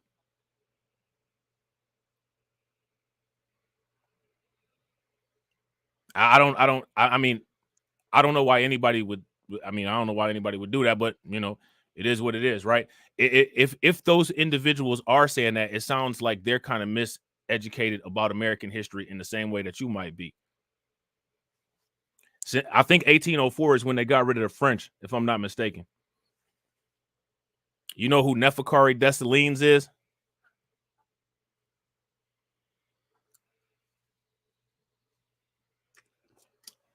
You don't think he's a hero?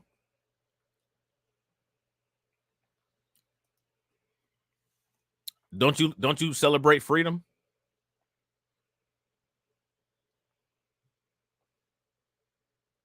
I'm just curious. I'm just all these things. Like, I'm just asking all these things because these are things that people say.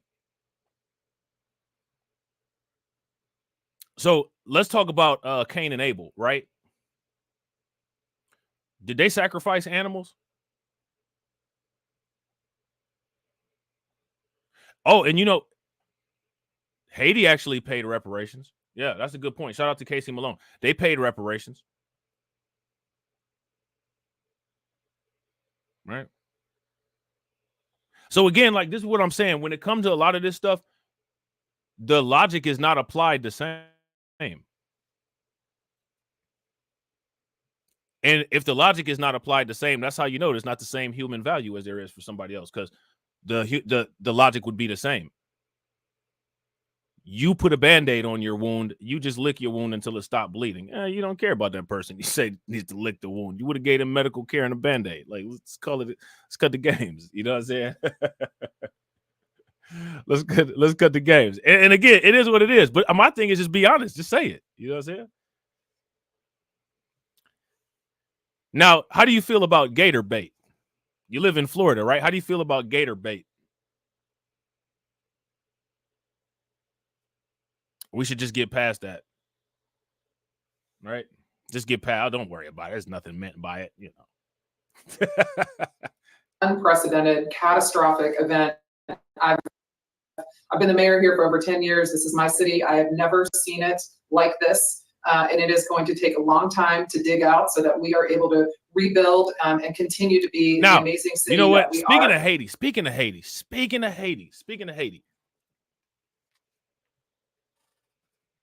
Speaking of Haiti,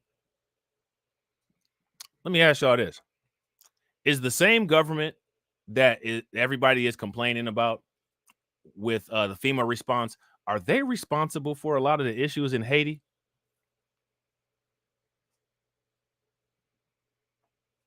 Are they responsible for a lot of the issues in Haiti? Now, people will say, well, look at the Clintons. Isn't it crazy how the Clintons come up in certain conversations, but then they don't come up in others? Look at what the Clinton Foundation did to Haiti. Just saying. Shout out to everybody that's watching. I appreciate you guys. If y'all haven't smashed the like button yet, please do me a favor. Take a moment, smash that like button. Also, if you guys haven't hit the bell, please take a moment, hit that bell, and also please share the stream to your social media. This is a place where we have over 11 million tourists a year. Normally, we would normally be entering into our beautiful leaf changing season. Sure. But right now, we're just devastated and doing everything we can to move through this crisis and prepare for that rebuilding effort to make us whole once again. Thank you, Mayor, very much. Be strong. You have been, and your people have been. Esther Manheimer, the mayor of Asheville, North Carolina. It's a beautiful neck of the woods right now, a badly damaged neck of the woods. I'm Steve Deuce. All right, so there's that. All right. So next, what we about to do is we are going to take a look at these quote unquote death toll numbers, because these death toll numbers keep going up. And again, you just got to remember that they did all of this or they didn't, right? The response, or what you would call a quote unquote lack of response, right? All of this is in the wake of that money that they just announced for Lebanon, and in a wake of the amount of money that they spent on the migrant crisis. All right.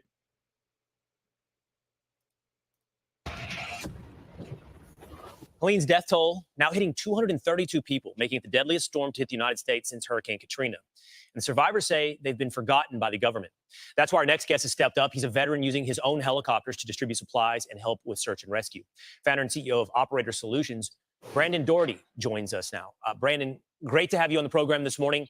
We're hearing this story. We're hearing the story over and over of private veteran groups, citizens stepping into this void, stepping into the chaos right now that is Western North Carolina and filling needs. Tell us what you're experiencing, what you're doing there in North Carolina. Yeah, well, what I can tell you is that it's a group of privately funded individuals. You see a picture here of myself and Corey Mills, who is a congressman out of Florida. He took it upon himself to fund our initial push into the area. In fact, all the gas from our helicopter is put on his personal card, and he is backed up by Mercury One and several other organizations, but this is completely privately funded. These are private citizens that are helping out, and it's Right. It's a shock. It's a shock. So look, I want y'all to see this. Do you all see how they said that this is private citizens who did this? This is one of the reasons why the United States has such a concentrated effort at maintaining resource depravity amongst y'all. This is why.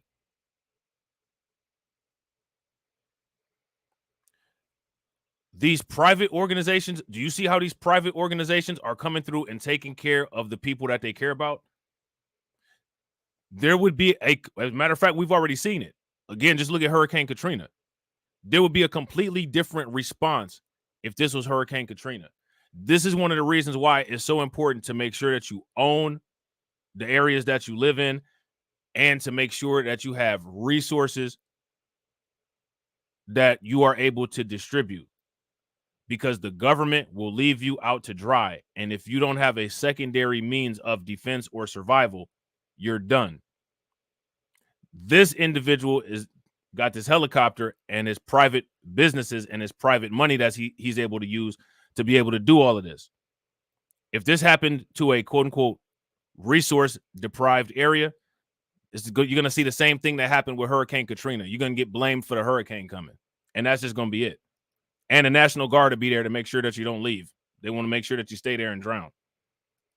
To me, Will, because I spent my whole life rescuing American citizens overseas in combat. And if we had somebody behind enemy lines, we would spare nothing, no expense to go and get them. And it is a travesty that there is not more folks helping out. It's way worse than the media is reporting. In fact, we have the ability, because we have helicopters and hoists, that we can get way in behind where anybody else can fly into, and we can hoist in and rescue people. Right. And there are now let me ask you guys this question.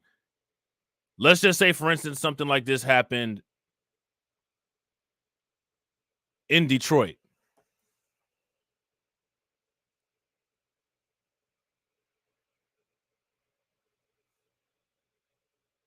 Who's going to fly their helicopter in and help the people in Detroit? Now, there's people that could, right? But those people that could, they're not, for one, we already know they're not gonna. And they're going to get with the rest of the American population and blame the people there for the natural disaster. The same way the people in Flint got blamed for the water, when, as we know, the water in Flint was the result of malpractice by a large corporation. We've seen these things happen time and time and time and time and time and time again. So being that they happen time and time and time and time again, people got to start living in terms of reality and preparing for this stuff. If you guys would agree, give me a thumbs up. If y'all would disagree, give me a thumbs down. lot of affected people that nobody even knows about. I would not be surprised if this death toll actually doubles, if keep not hearing that, greater. Brandon, I keep hearing that, even the images we get, it's not communicating the full extent to which this damage, this devastation has taken over Western North Carolina. I have two specific things I want to ask you. From what I've been able to gather, a real problem is that last mile problem. Some supplies can get close to maybe Asheville, but so many people live buried in the mountains on rural roads. They're cut off from civilization, and civilization is cut off from them. That's where your helicopters come in. Have you guys been able to kind of breach some of that last mile, getting these isolated people? Yeah, absolutely. We flew in over 15,000 pounds of goods. The folks up there, we've been getting them water, of course, but they don't really need water. They need generators. They need Starlink. They need space heaters. It's going to be 30 degrees in the mountains next week. These folks are sleeping under tarps, and, they're extremely isolated. But here's the deal. Why are there not truckloads of the Army Corps of Engineers in there building roads, building bridges? Right. We are doing this, again, privately funded. Americans helping Americans, which is incredibly inspiring, but it's also incredibly So again, you hear what this dude is saying? They're doing this privately funded. So if you don't have any quote unquote private funds, if you don't have any disposable income, if you don't have any liquid income, if you don't have any assets, if you don't have any resources to be able to utilize those resources to directly intervene in a situation like this, you up the creek. And not only are you up the creek, they're going to have a field day with you all over the news and all over social media. It's your fault. Disappointing because we're letting our American brothers and sisters down. Brandon, I have to ask you this really quickly. So conflicting reports, but I've had it confirmed to me, and I've seen Elon Musk tweet through this. Did airspace get shut down by the Fed so all these private helicopters could no longer run these missions? And is it now back up? Is that something you've experienced? Was it shut down? Is it up now? So, Will, I heard that as well. The only time it was shut down for us was on Wednesday. I believe the president flew in, and all rescue operations had to stop for 2 hours. But then when the airspace opened back up, we were back in the game. But as of like 7 p.m. last night when we flew our last mission, the airspace was still open. I'm not sure how it is currently. That's really glad to hear that. Appreciate what you're doing. I can speak to this personally. Mercury One, which you're wearing on your chest, JP Decker, Glenn Beck, Corey Mills, of course. You guys are doing incredible work. I know about it. So see, yeah, they mentioned Glenn Beck again. So like I said, as you guys know, Glenn Beck, he's got the Blaze Media Network, right? So again, these are private funds that are going into this. So again, we got to ask this question. If something like this was to happen in Detroit or St. Louis, how would it get dealt with?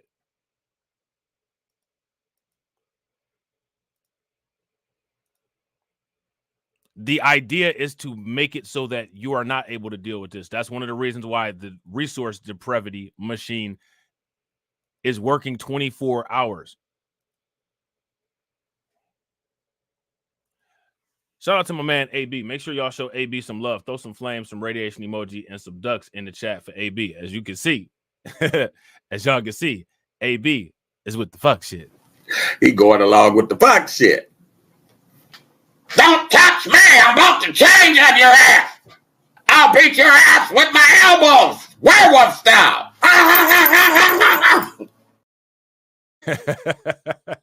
AB said, some people really should STF you and listen. You obviously don't know what you're talking about. So dumb. So dumb. You are really dumb. For real. Oh, you are so dumb. You are really dumb. For real. Shout out to you, bro. Definitely appreciate it. Make sure y'all show AB some love for funding the organization. If I can find the drop. There we go. How do you think that we fund this organization, huh? We're not exactly the March of Dimes. All right, so let's check this out. All right, welcome back, folks. Across the Southeast, scrambling now to try and recover their homes, their pets, belongings, whatever remnants really they can in the wake of Hurricane Helene's complete devastation. Western North Carolina, one of the hardest hit areas, thousands of lives upended there by catastrophic flooding. You're seeing pictures now of the home of Delmas Williams. Delmas lost just about everything from the look and sound of things. He's now trying to look forward in the hopes of eventually rebuilding. Delmas joins us now to talk about this devastating experience. I see, is that Diane? Welcome to both of you. Thank you so much for taking time with us. This must be incredibly difficult. Just want to hear about what you've been going through, what you have seen and heard and experienced the last, I don't know, is it 6 days now? It feels like forever. It does feel like forever, but it happened so quickly. The water rose so quickly from both creeks that within minutes, our house was 4 foot with 4 foot of water in our house. Wow. And my wife and my granddaughter had to be rescued from the back of the house. And I was trying to, there was a lady next to us by herself, and she was standing at the back door. So I was trying to tell her there's help on the way. They wouldn't let me go over there because the water was so deep. But is your granddaughter everything got okay? soaked. They're both fine. They got them out with a canoe. Oh, thank God. So yes, we're local fireman. Yeah, a local fireman, Leslie Marsh, a good friend of ours. Well, if you, oh guys, I'm so sorry. If you want to take a break, don't feel pressured to keep going. We're fine. It must be I just want to say one thing. Please. We were trying to clean it up ourselves, but you have to get it out quicker. You're just going to lose everything. Yeah. And Samaritan's Purse sent 50 people over here and gutted our house for us and saved our house. Our home church, The Rock, and they've been bringing us food.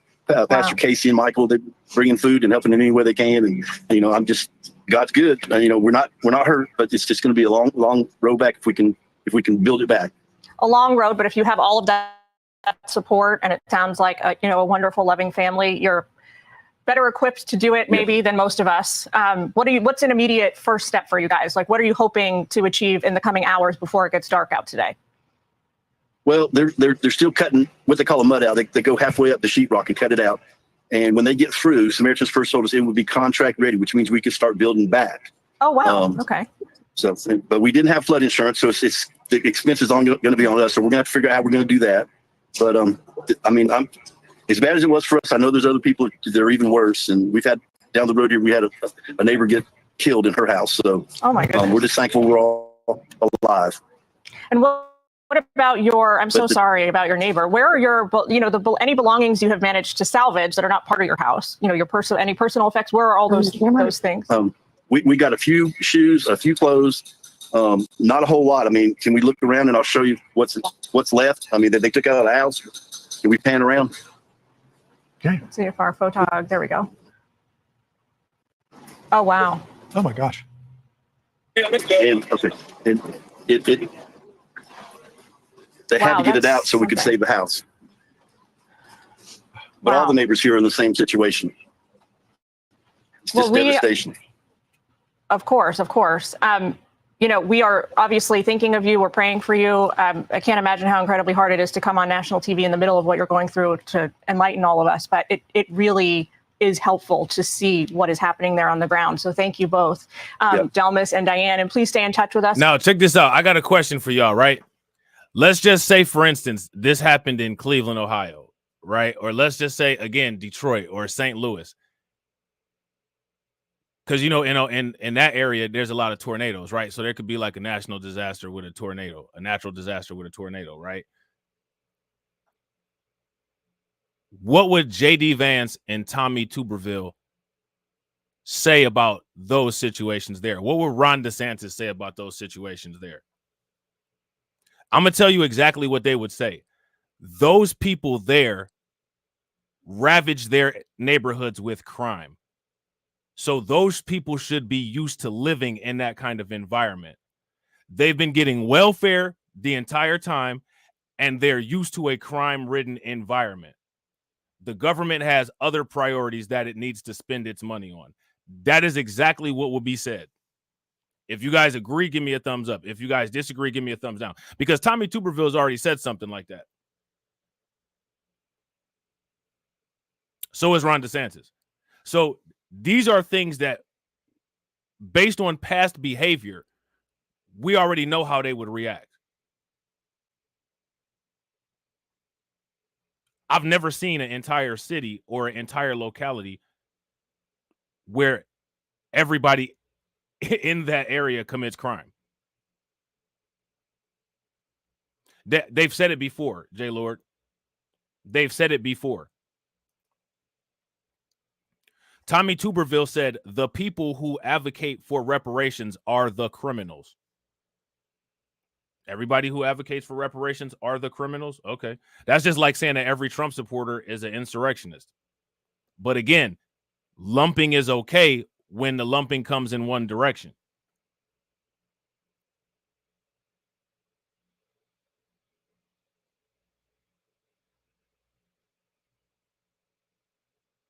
Oh yeah, oh yeah. Ron DeSantis has said more than that. Ron DeSantis has said more than that. Ron DeSantis basically said, you know, I know there was a race massacre that occurred at Dollar General in Jacksonville. And, you know, I mean, you know, maybe if, you know what I'm saying, you guys, you know, it is what it is. Good luck. Have a good day. You know what I'm saying? I mean, it is what it is. So people got to get, you know, the things that they say looked at. And when they have a pattern of saying things or doing things like that, should we just move past that too? Should we ignore our ears? Yes. Yes. We should ignore our ears. Yes. We should ignore our eyes. Yes. Yeah. They've said it in the past. Shout out to Jersey. Have any of these people talked about the fraud that Brett Favre is involved in regarding rerouting funds that were supposed to go to the Jackson, Mississippi victims of the water contamination? No. No. Shout out to Torian Rain. Torian did.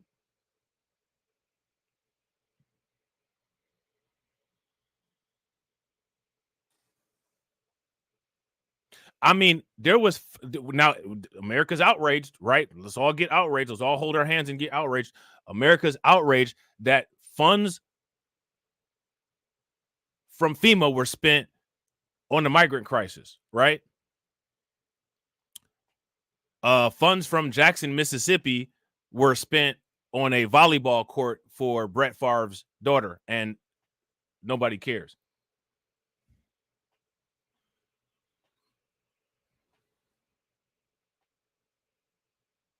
Just get past it. You should have some bottled water in your house. You know what I'm saying?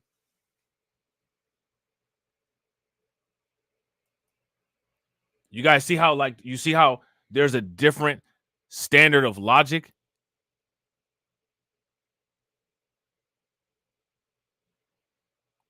There's a different standard of logic when it comes to dealing with certain people.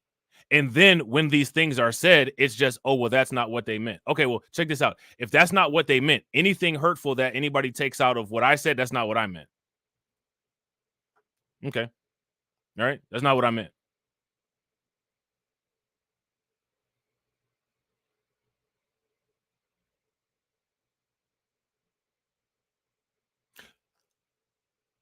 How does that work? I just want to know how it works. You know what I'm saying? That's it. I just want to know how it works. If we can be helpful to you, we would love to be. Thank you. And it gives us a place in our heart when you actually see people show up like this out of their own goodness to help you out. But thank you. Well, you know what? What's next for you guys, do you think, before I let you go, if you don't mind my asking? Meaning, do you think that you're going to get the house rebuilt and move back in, or do you think you might try and move somewhere else, or have you not even gone that far yet in your minds? We've not even thought that. Now, again, look, I want y'all, like, look, check this out, right? Shout out to Ricky Guillory. What's good with it, bro? All we're doing here is just asking questions and applying logic and looking at how logic is applied in one situation versus another situation. Do y'all remember the memes that they made about Kobe Bryant when he died in a plane crash? And if you have an issue with that, something's wrong with you. Something's wrong with you if you have an issue with the memes that they made about Elijah McClain. We haven't made any memes. We haven't even made fun of any of these people. As a matter of fact, we agree with their gripe with the government.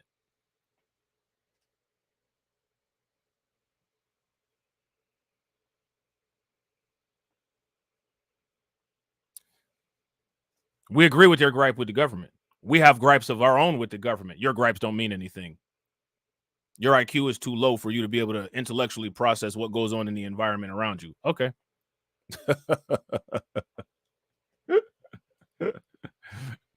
Yeah, okay.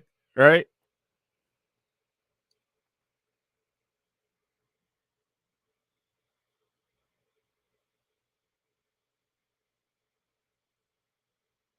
Somebody make it make sense. far. If we can rebuild, I think we will, because this was a 100-year flood. I mean, this won't happen again while I'm alive, probably. So, yeah, we've lived here 40 years. Yeah. So, And maybe you'll live there another 40. You survived this, so 40 years. That's 10 years of it being outside of the statute of jurisdiction for being too long to care about.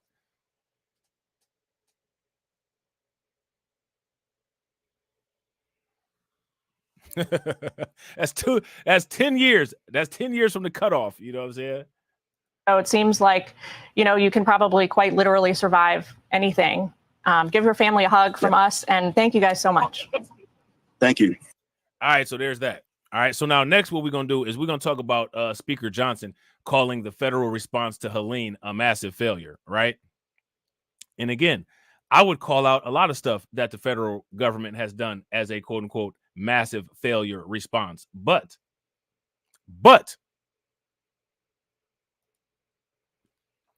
shout out to the throwaways. You know what I'm saying? I'm one of the throwaways.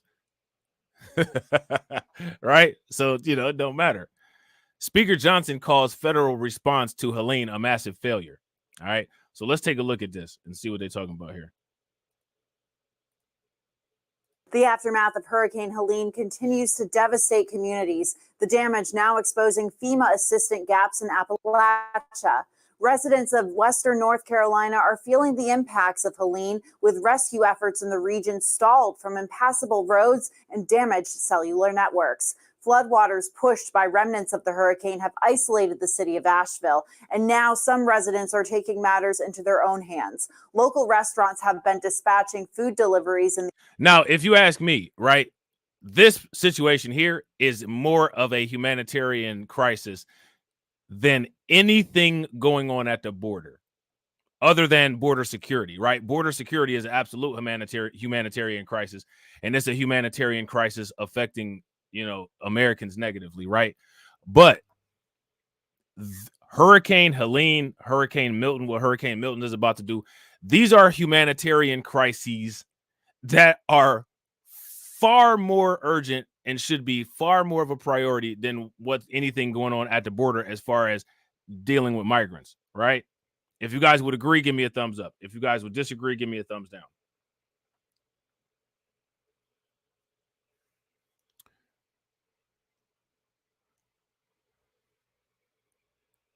Now, if you ask me, this literally is proof, and it shows how the United States will now again, these are the children of America, right? These ain't the bastard kids like us, right? These are the children of America. These are America's heritage. That's what they call them. That's why it's called the Heritage Foundation. These are heritage Americans. And they left them to a watery grave. You know what I'm saying?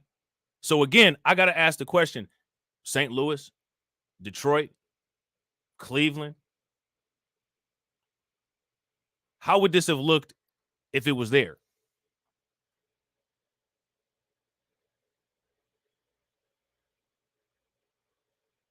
And again, this is where you get into that partisan stuff, right? Because these increased hurricanes, the increased intensity of the hurricanes, literally there's an entire Earth timeline of climate change. Yet these people deny the existence of climate change. Back as far as the 1970s, they had an ocean rise map that was made by the United States Navy that showed projected ocean levels progressing out, I want to say about 20 or 30 years. And yet these very politicians say that quote unquote climate change isn't real. There's a pattern of ocean level rise in the Atlantic Ocean that affects southern Florida literally every year. As a matter of fact, on their government website, they have like calculations for dealing with the water level rise in Florida.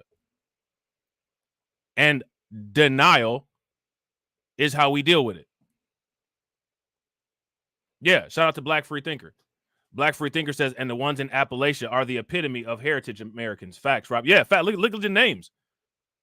What was it? One dude named Delmer? You know what I'm saying? Like, I mean, you know what I'm saying? Like, These are your J.D. Vances and your Grady Judds. You know what I'm saying?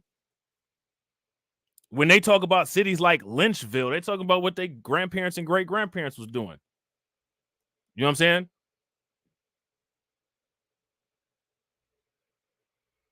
And they just left them out to dry. So again, if that's what's happening, what do you think gonna happen to you if something like this happens?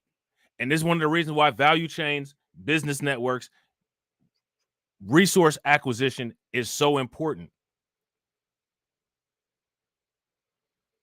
And again, right? There's nobody's talking about these people in a disrespectful way, right?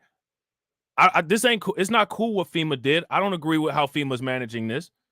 These people should absolutely be the priority, right? But at the same time, in saying that, we're not going to deny the realities of the United States. We're not going to deny the realities of the United States. This is the reality. I wouldn't be surprised if all of these people in these areas had the United States flag flying high in their front yard. And they'll tell you that United States is the best place in the world. Now, United States might be one of the best places in the world, but it's not the best place in the world for you right now. United States, for these people, just turned into one of them places where the migrants is coming from. You know what I'm saying? And now they on the news telling people about it. The area, and private citizens have been driving tractors to clear debris. Frustrations are also boiling over the speed of assistance, and calls are growing louder to make the help come faster. The storm dumped over 14 inches of rain over 3 days in western North Carolina, wreaking havoc and causing mudslides and massive devastation. Now there's concern that the destruction in North Carolina will prevent voters from getting to the polls. News Nation's Blake Berman has the latest from the Tar Heel state in our. And honestly, again, it's wild, man. Like, I mean, yeah, voting is important, but I mean, like, aren't you more concerned about them people being alive and making it? Like, this is what I'm saying. Nobody's even criticizing, you know what I'm saying, some of these people. We want to make sure that the voters can get to the poll. Like, I get it, but don't you want to make sure that everybody's alive? Don't you want to make sure that the kids are out of there? You know what I mean? It's just not even you know what I'm saying? It's just weird. It's very exposing. Continuing Swing State Spotlight Series. All right, so the damage and destruction that you see there could disrupt the presidential election in the battleground state. North Carolina election officials working to determine the status of its polling places, roads as well for postal workers that are handing out ballots, delivering them at least. Now, as of right now, early voting is still on track as of now to begin October 17th in the Tar Heel state. It is shout out to Rick, right? Rick says you can't pump poisonous gases into the atmosphere for decade after decade and have to pay the piper eventually. Yeah. Do you guys remember, like, back in the mid 80s, late 80s, early 90s, they was talking about greenhouse effect and all of that stuff?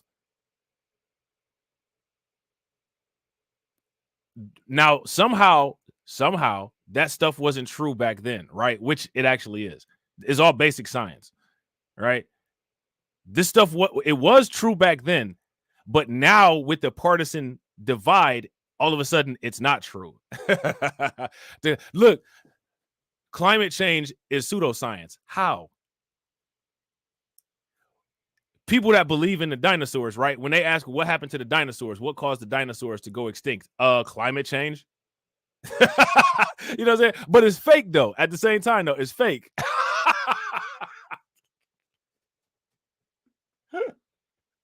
Like, it don't make any sense.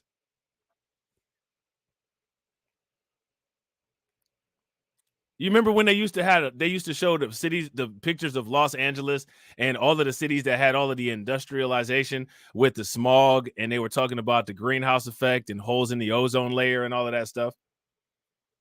But it's fake. It's not really the safest or the wisest to deny reality. It's not the safest. It's not the wisest to deny reality. And a lot of this, that's what a lot of this is a lot of this is reality denial. Yeah, they had the cartoon Captain Planet. That's fake. It's all fake. Exhaust is fake. You know what I'm saying?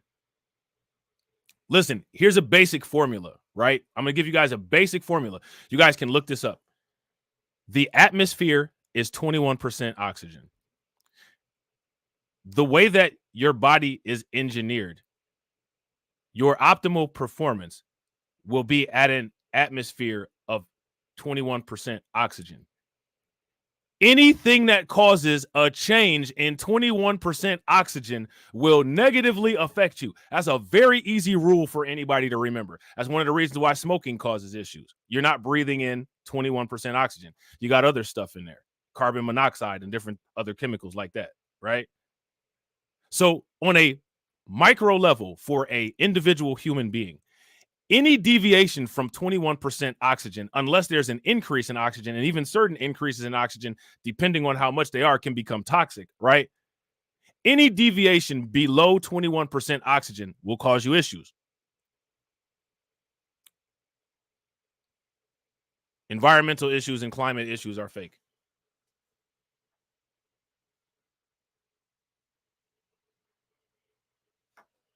Okay. You know what I'm saying? Like, all right. Of a handful of battleground states, 7 really. Now, there's a chance it could go blue for the second time since 1976. All right, so there's that. So again, 1976. That's outside of that statute of limitations of quote unquote being a long time, right? So next, what we're gonna do is we're gonna talk about this.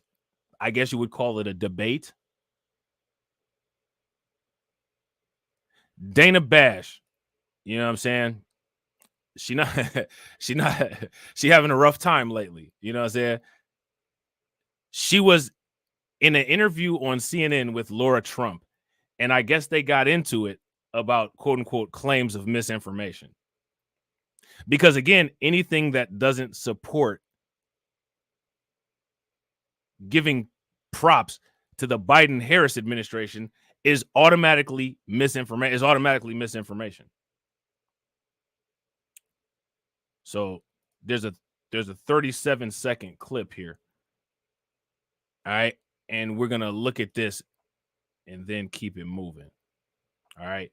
And real quick, shout out to everybody that's watching. I appreciate you guys. If you all haven't smashed the like button, do me a favor, take a moment, smash that like button. Also, if you guys haven't hit the bell, please take a moment, hit that bell, and also please share the stream to your social media.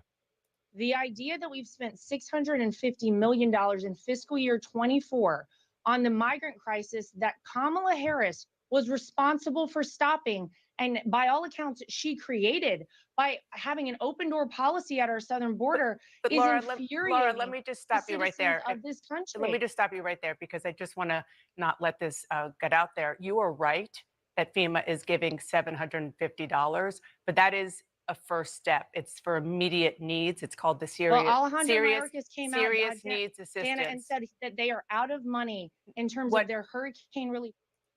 Now she's right? Because Alejandro Mayorkas did say that. Like he, again, is wild.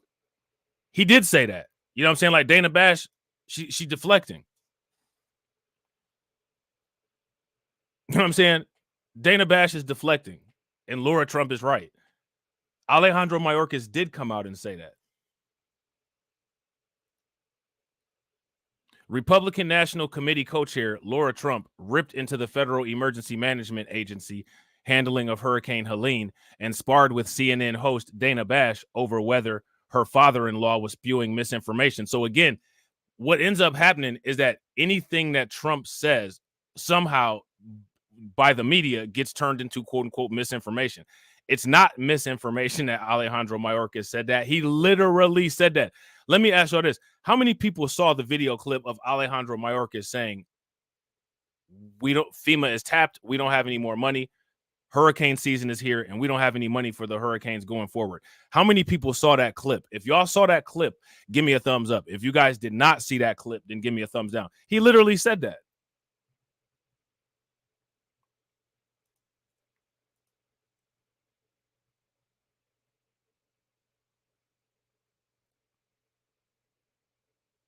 He literally said that.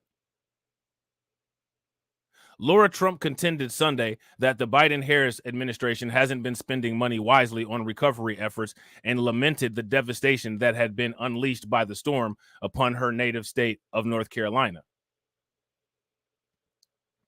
I hear every day from the people on the ground here, and they are desperate for help. It's a dire situation there, Laura Trump told CNN's State of the Union on Sunday. I actually think we don't even know the extent of how truly bad it is there yet. And that's true. And we'll get into that later. She also hit FEMA for spending more than $1.4 billion since the fall of 2022 to tackle the migrant crisis. Now, I got to ask y'all this. Why has any money at all been spent on the migrant crisis from FEMA? The money from FEMA should be specifically for federal emergencies. If money was spent from FEMA, the money spent from FEMA should not have been spent to quote unquote house migrants. It should have been sent as support for border security if they were going to spend it that way. Okay. So now here it says the $1.4 billion figure includes $780 million from the FEMA Emergency Food and Shelter Program and $640.9 million from the Shelter and Services Program. Bash then countered that FEMA denied Laura Trump's claims, stressing that the FEMA funds used for migrants came from a different tranche than the money that had been allocated for disaster relief. And again, we got to ask the question, why is all the Federal Emergency Management Agency is the name of this organization? Why is all of the money there not allocated for disasters? It doesn't make any sense.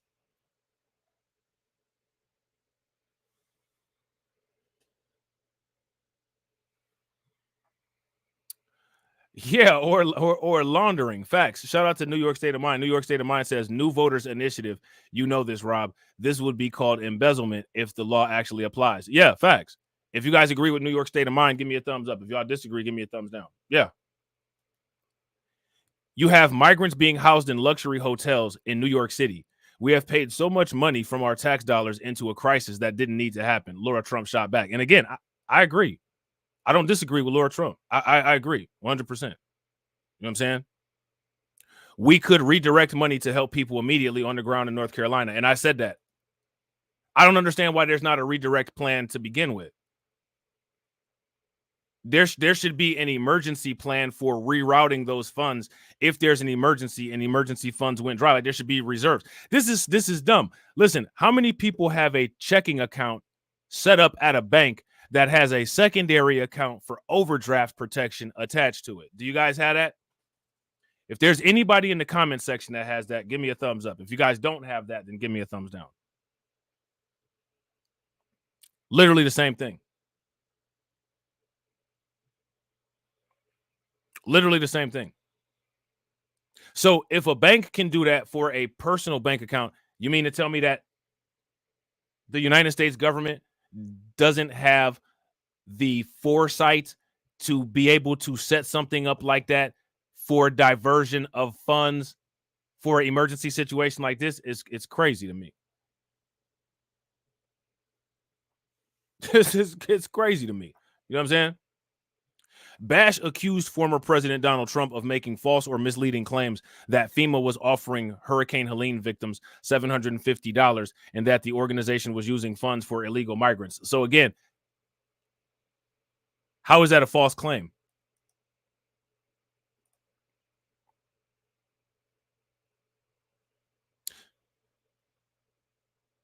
How is that a false claim?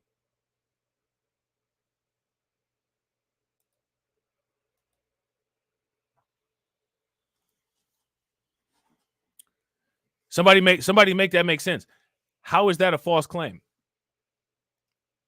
FEMA has been providing individuals affected by the storm $750 as an upfront immediate payment, but the organization has underscored that additional types of assistance will be on the way. Okay, and has any of that kind of assistance arrived yet?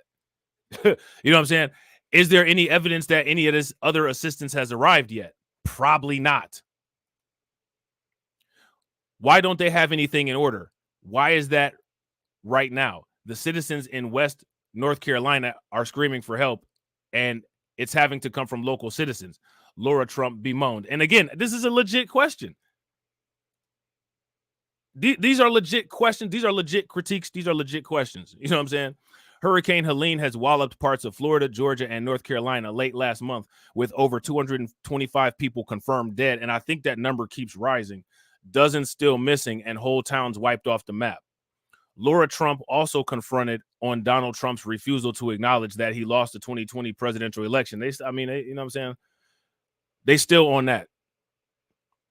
She was adamant that Trump would concede defeat on November 5th if he felt he had lost the election fair and square.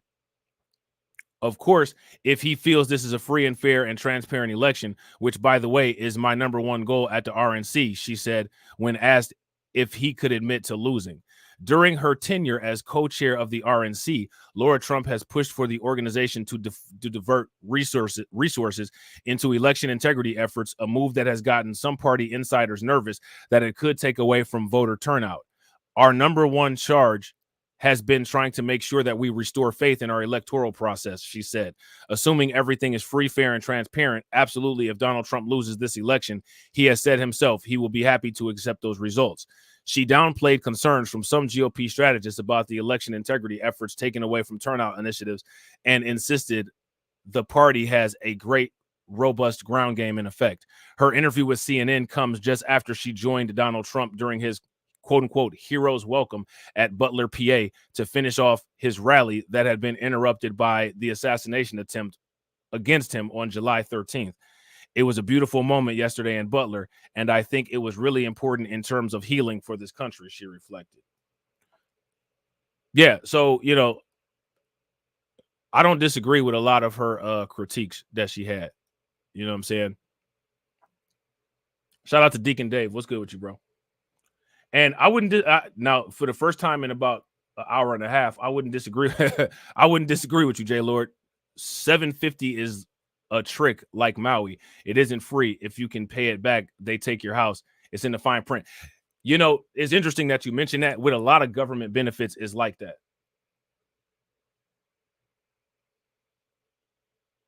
With a lot of government benefits is like that. Medicare, Medicaid, any type of healthcare stuff. How many people are aware that it's like that with a lot of government benefits? That if you ask me, again, that's one of the reasons why, you know what I'm saying, it's not really the best to use government stuff. You know what I'm saying? So let me see. Yeah, they got the same video on here. So Dana Bash presses Laura Trump on Trump attack on FEMA response. And again, Trump ain't the only one questioning the FEMA response. I think most people are. Most normal people are questioning the FEMA response. You know what I'm saying? Even if it's just for the reason of what if something like this happens in the area that I live in? Look at how the government responded. Yeah. Shout out to Deacon Dave. Yeah, that's facts. Child support and food stamps is like that. Yeah. Yeah, they'll take your money. You know what I'm saying? CNN anchor Dana Bash on Sunday pressed Republican National Committee co-chair Laura Trump on former President Trump's misleading claims about the Federal Emergency Management Agency relief aid available to residents. In an interview on CNN State of the Union, Laura Bash asked Trump whether she was concerned for her fellow North Carolinians and specifically asked about Trump's suggestion that the Biden administration is only offering $750 to Americans in recovery money when that sum is designated for immediate relief per family as the first step in their recovery. Well, first and foremost, if you ask me, I think that they probably need more than $750. They probably actually need to get the military and some government contracted construction crews down there to get people out of there. If you guys would agree, give me a thumbs up. If you guys disagree, give me a thumbs down. I don't even know if the cash assistance is really the thing that needs to be done. Like, people need to get cleared out and get safe and actually get around like electricity and stuff like that so that they can access a lot of this stuff. If you ask me, that would have been my first priority.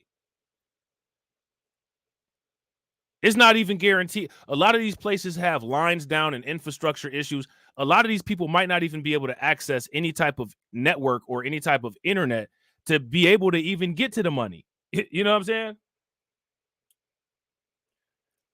Shout out to Miss Nisi. Miss Nisi said, I've been fortunate to never have needed or wanted government assistance. Too damn nosy. Yeah, I got to agree. Got to agree. And that's facts. I wouldn't disagree with you, J Lord. People accept the money before reading what they are accepting all the time. And again, and it's so easy for people to do that. Even beside reading contracts with money, how many times do people just click the button acknowledge all, even when they're signing up for something on the internet? People do that all the time. And a lot of times there's a lot of important fine print in there. You know what I'm saying? A lot of times that fine print ends up being a class action lawsuit 10 to 15 years later. You know what I'm saying? So now here it says, and if we don't really need to go through this because it's basically about the same as the New York Post article. You know what I'm saying? So let's take a look at this here. And real quick, shout out to everybody watching. I appreciate you guys. If you all haven't smashed the like button yet, do me a favor, take a moment, smash that like button. Also, if you guys haven't hit the bell, please take a moment, hit the bell, subscribe to the channel, and also please share the stream to your social media.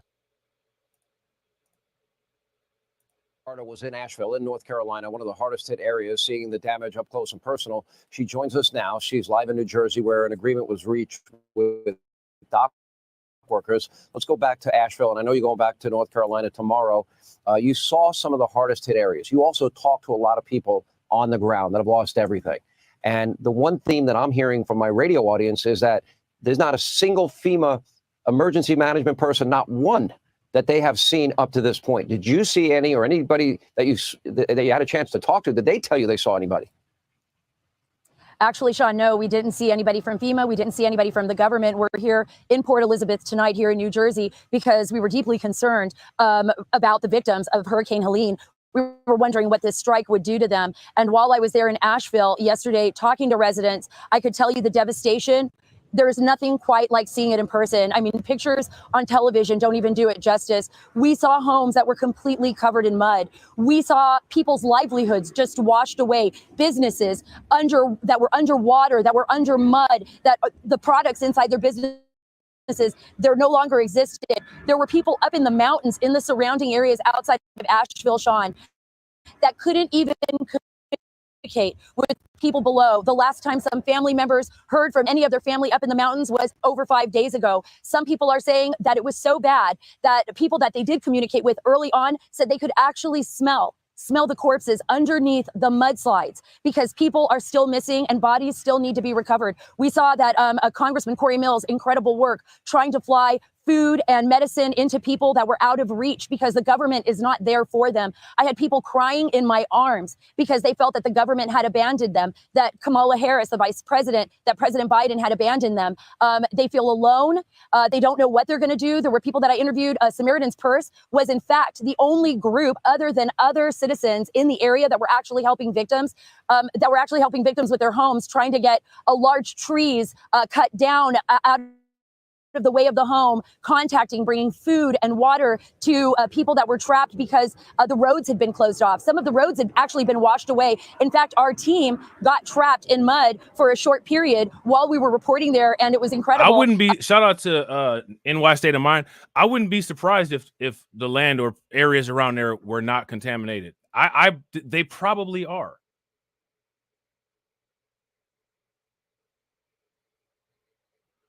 They probably are. You know what I'm saying?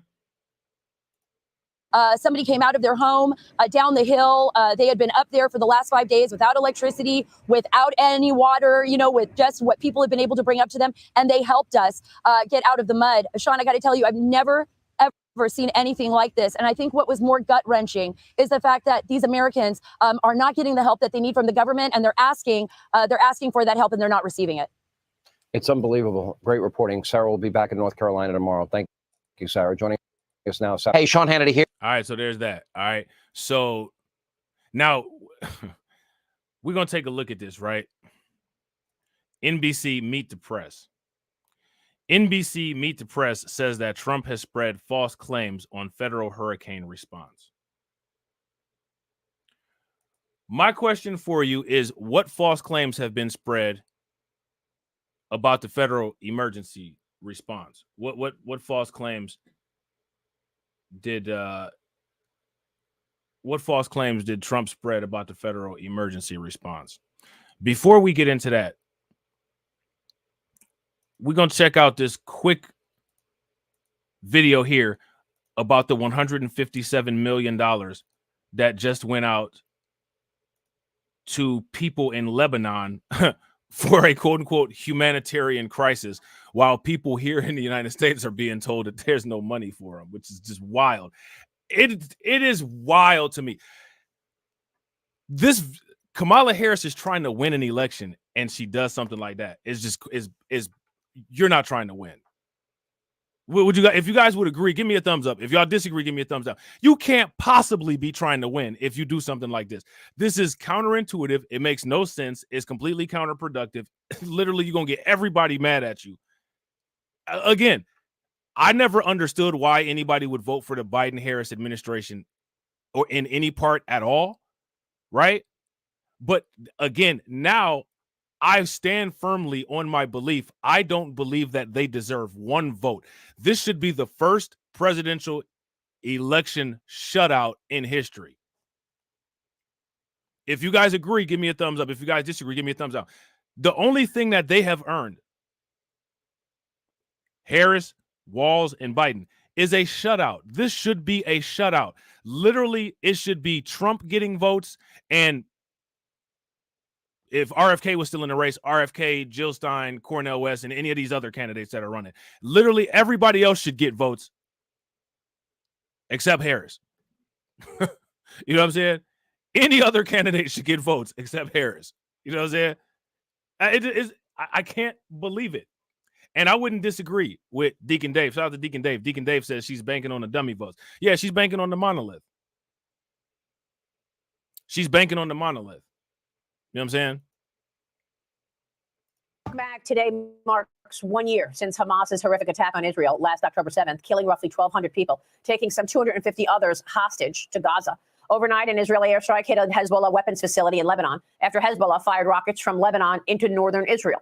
Defense Minister Yoav Gallant telling Fox News chief correspondent Trey Yingst that everything is on the table as Israel weighs its options to respond. Now check this out, right? How much military aid has the United States spent involving that particular conflict? So they have all of the military spending, right? And then in addition to the military spending, now they're giving humanitarian aid to the people who are at war over there, who are also getting military aid.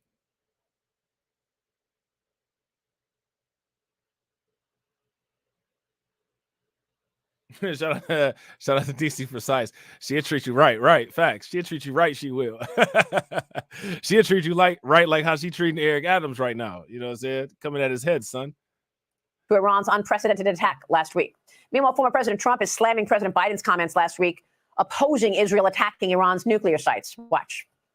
I think he's got that one wrong. Isn't that what you're supposed to hit? The answer should have been hit the nuclear first and worry about the rest later.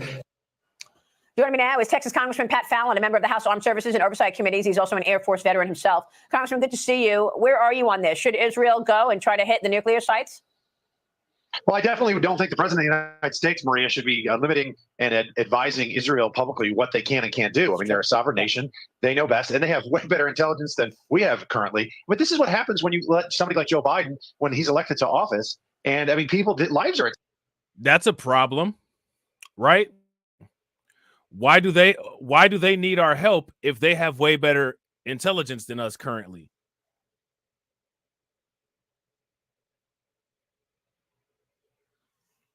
Did anybody catch that? What do they need our help with if they have superior intelligence?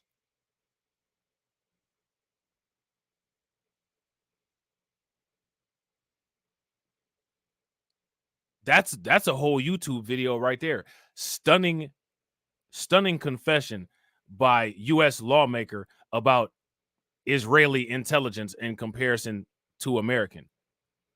Yet they're getting a lot of aid. And again, as far as I'm concerned, again, there should be just as much outrage. Like, people should be outraged about giving money to Ukraine and, what I'm saying, giving all this money to, fund these wars over in the Middle East. You know what I mean? There should be just as much outrage when it comes to that. The migrant crisis is an issue, absolutely, and it's ridiculous that these funds are diverted. You know what I'm saying? And they should be taking care of taxpayers first. But at the same time, though, the migrant crisis ain't the only issue that's getting a lot of money. All the issues that are getting money should be under scrutiny. If you guys agree, give me a thumbs up. If y'all disagree, give me a thumbs down. Pat Fallon, a member of the House Armed Services and Oversight Committees. He's also an Air Force veteran himself. Congressman, good to see you. Where are you on this? Should Israel go and try to hit the nuclear sites? Well, I definitely don't think the president of the United States, Maria, should be limiting and advising Israel publicly what they can and can't do. I mean, they're a sovereign nation. They know best, and they have way better intelligence than we have currently. Not good. That's not a good thing. Now, China and Russia heard that, right? I wouldn't, even if that was the case, I don't really know if I would have admitted that publicly. I don't know if that's the best strategy to admit that publicly. You know what I'm saying? But this is what happens when you let somebody like Joe Biden, when he's elected to office, and I mean, lives are at stake, and there are 1,200 Israelis that have been killed by Hamas, and really it was Iran, because the sanctions, when we had full pressure under President Trump, Iran made about $8 billion a year selling oil internationally. That rose to $43 billion under Joe Biden because he didn't enforce the sanctions. So you can foster a lot of mayhem and murder and mischief on that extra $35 billion, which the Iranians have done. Well, I mean, that's right. And, the White House keeps saying, oh, no, the sanctions haven't been in place. We have not touched the sanctions. But even though they kept the sanctions in place, they weren't enforced. And that is what the former Crown Prince of Iran told me yesterday. Here's Reza Pahlavi with me yesterday here. Basically saying that how else did they generate $100 billion? Having some tech issues, Maria? The sanctions in place, they weren't enforced. And that is what the former Crown Prince of Iran told me yesterday. Here's Reza Pahlavi with me yesterday here. Basically saying that how else did they generate $100 billion? Here he is. Watch. Well, okay. The sanctions have been on Iran, but were they actually enforced?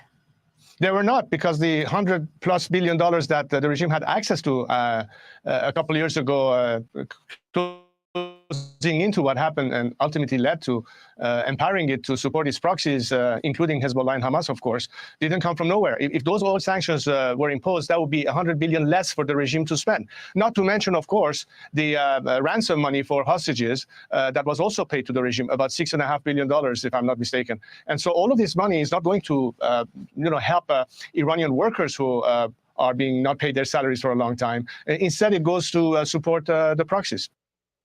So, Congressman, does this also go back to bad and failed policy from Biden and Harris? No, there's no doubt. I mean, according to Israeli sources, Maria, the Iranian support for Hamas has nearly quadrupled in this time frame. And look at what they did exactly a year ago. I mean, that's unbelievable. And you don't coddle theocratic fundamentalist regimes. What you do is you oppose them with everything you have. That's what President Trump's approach was. It was the correct approach, and we need to continue that. Well, here's something that the United States can do to kind of deter things like Hamas from happening. Stop creating and funding organizations like Hamas, and then they get out of control. And then they start, pointing all the weapons that you gave them money for, or all the weapons that you donated to them back at you. That would be a strategy that they should look into as well. Right? How many people, if you guys agree with that, give me a thumbs up. If you guys disagree, give me a thumbs down. I mean, that would be something, right? That probably wouldn't hurt. That would probably help. I think the Biden and Harris's two-state solution, as far as the Middle East goes, is win in Pennsylvania and Michigan. Okay, so you think it's political as well, something Cheryl Casoni just said as well. But look, Congressman, you are an elected official. How is it possible that Kamala Harris can just spend money like a drunken sailor? I mean, she is facing criticism this morning from angry Americans because she pledged $157 million to Lebanon at the same time that residents of North Carolina are struggling to recover from Hurricane Helene, and another hurricane is on the way.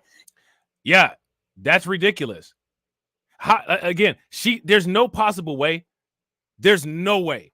There is no way she's expecting to win the presidential election doing stuff like that while on the campaign trail. You shouldn't do stuff like that to begin with, regardless if you're on or off the campaign trail. But while you're on the campaign trail, while people are sensitive to watching your every single move and you're being scrutinized very heavily by people all over the United States and the mainstream media on both sides of the media, you go and do something like this, no one's going to want to hear it. There's no justification for this. There's no rationalization for this. This in a world with coherent people, this would be campaign suicide.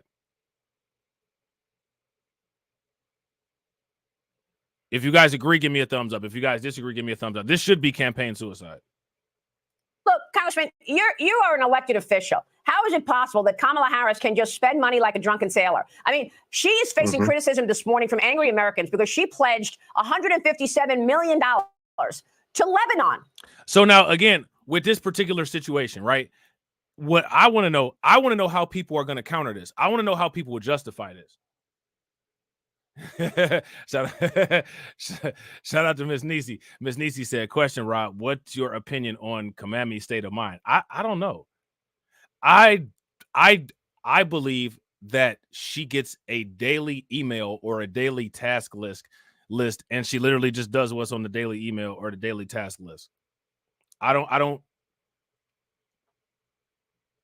know if there is a quote unquote state of mind. I honestly don't know if there's evidence of a state of mind.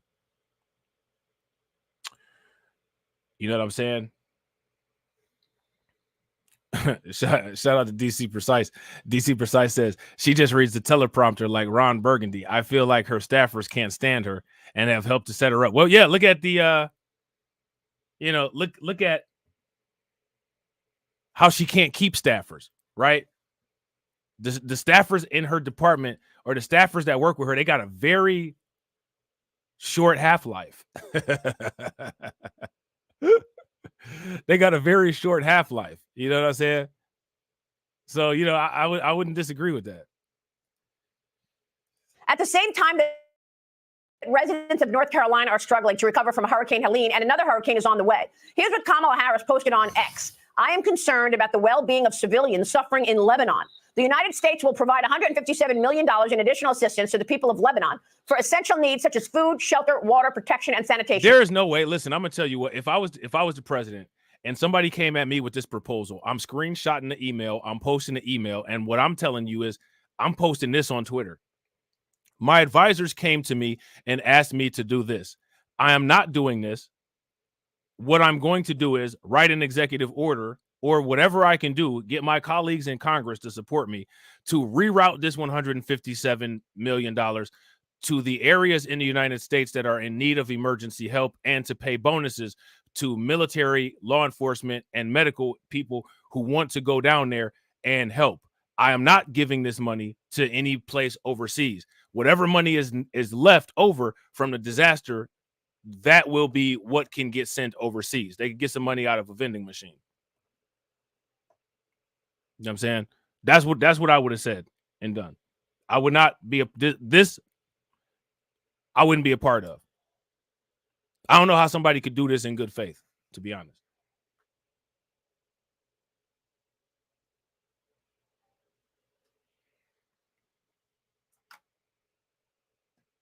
Again, all of the Ricky Smileys, right? Steve Harvey's, D.L. Hughley. What is your response to when somebody says, I don't agree with the Biden-Harris administration's response to Hurricane Helene and providing $157 million to Lebanon at the same time? When somebody tells them that is their point that they have an issue with, what is their response?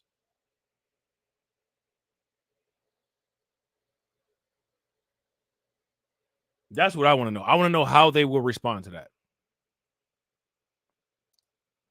Meanwhile, FEMA is running out of money, according to Alejandro Mayorkas. And reportedly, they've abandoned a devastated North Carolina town because they allegedly were not allowed to drive around a sign that said road closed. One resident said that nobody's been bringing in supplies except civilians. Tulsi Gabbard has been on the ground. She spoke to me yesterday. She's been on the ground in North Carolina as well as Georgia. Watch this. The sad thing is, Maria, you know, I look back to what happened in Maui during the wake of the tragic historic fires there and the many layers of failures that came from FEMA. And I'm seeing the exact same thing play out here today. While Vice President Harris and Joe Biden claim to be doing all they can and providing all the resources possible, FEMA is out on the ground, they say. But when you go out into these rural communities, they have yet to see anyone with a FEMA jacket on knocking on their door saying, how can we help you? Shout out to Casey Malone. Yo, bro, facts. Casey Malone says those bootlicks haven't received any money from pandering for her. Bro, listen, who do you think got less money? You know what I'm saying? D.L. Hughley, Steve Harvey, and Ricky Smiley, or the Hurricane Helene victims? Who you think got less money? If you ask me, I think that $750 that the Hurricane Helene victims got might be more than the Three Stooges got. You know what I'm saying? So, Congressman, what's the story here? I mean, FEMA is out of money. I mean, House Republicans, yourself included, want answers from DHS Secretary Alejandro Mayorkas because apparently FEMA has redirected billions of dollars in aid from the emergency fund to illegal migrants. Now, FEMA and the White House is denying this, but White House Press Secretary Karine Jean-Pierre back in 2022 laid it all out. Watch this. FEMA regional administrators have been meeting with city officials on site to coordinate available federal support from FEMA and other federal agencies. Funding is also available through FEMA's emergency food and shelter program to eligible local governments and non-for-profit organizations upon request to support humanitarian relief for migrants. I mean, there it is right there. There goes the receipt. There's the receipt right there. There's the receipt right there.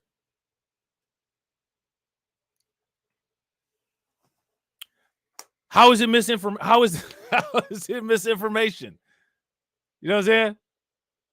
What's the story here? I mean, FEMA is out of money. I mean, House Republicans, yourself included, want answers from DHS Secretary Alejandro Mayorkas because apparently FEMA has redirected billions of dollars in aid from the emergency fund to illegal migrants. Now, FEMA and the White House is denying this, but White House Press Secretary Karine Jean-Pierre back in 2022 laid it all out. Watch this. FEMA regional administrators have been meeting with city officials on site to coordinate available federal support from FEMA and other federal agencies. Funding is also available through FEMA's emergency food and shelter program to eligible local governments and non-for-profit organizations upon request to support humanitarian relief for migrants. We'll continue to do what we can as the federal government to support these cities as we rebuild our asylum processing system after it was gutted by the Trump administration. I mean, there's the receipt right there. There's the receipt right there. I mean, Congressman, give me a break. Okay, they Shout out can't to Dre say D. they What's did good with not it, bro? redirect the FEMA emergency money to illegal. She just told us what they were doing. But my question is on you. You're an elected official. How are they getting away with this? Aren't there three branches of government here? Maria, there's a lot to unpack. It doesn't make you moral to try and help your neighbor when your own house is on fire. So I was one of those furious people when I read her tweet about helping, sending hundreds of millions of dollars to Lebanon. I honestly, first of all, they think money fell from the sky. I thought when I read it, she must have been talking about some town, Lebanon in Georgia or in North Carolina. Well, there's a town called Lebanon, Ohio, but you know what I'm saying? Whatever. She was talking about Lebanon in Asia Minor. I couldn't believe that. I mean, I'm absolutely furious. FEMA's not out of money. We put in the continuing resolution, $20 billion. So apparently they don't do their homework and they don't do their jobs and they don't read bills. But we need to put our American people first. The response has been an epic disaster. And if this was a Republican administration, it would be leading all news programs. It would be in all newspapers above the fold. But because it's Biden-Harris, they get a pass. And again, she's more concerned about Michigan than she is about the devastation in Georgia and the Carolinas, Virginia, Tennessee, and Florida. I understand, but is anybody overseeing how the money in FEMA is being spent? I mean, KJP laid it out in 2020. Shout out to Win, Lose, or Rogue. What's good with it, bro? Shout out to AV Promotions. AV Promotions with the fuck shit today. He going along with the fuck shit. Don't touch me. I'm about to change on your ass. I'll beat your ass with my elbows. Werewolf style.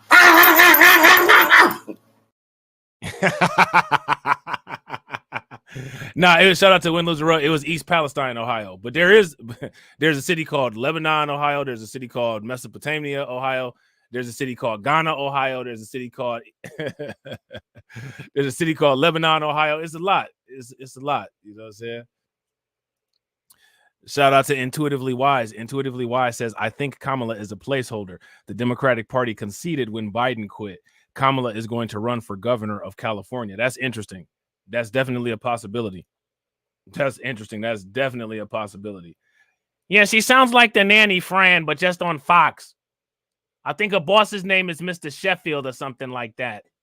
22 that they were going to use emergency money from FEMA for the illegal migrants. So can they just do that without any oversight?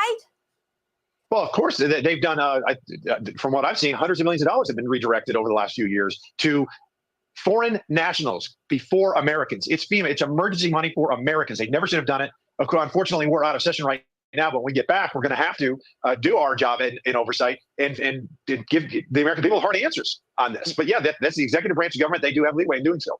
What a shame. And these people are losing everything, homes, everything, death and destruction in the Southeast. Congressman, thank you. We'll be watching your work. Pat Fallon joining us today. All right, so there's that. Yeah, so now we're about to take a look at this alleged fact check, right? It's supposed to be a fact check. And we are going to see exactly what kind of facts are actually allegedly being disputed here. I don't know how they're going to manage this, but we'll see. Oh, Miss Niecy, stop complaining about my voice.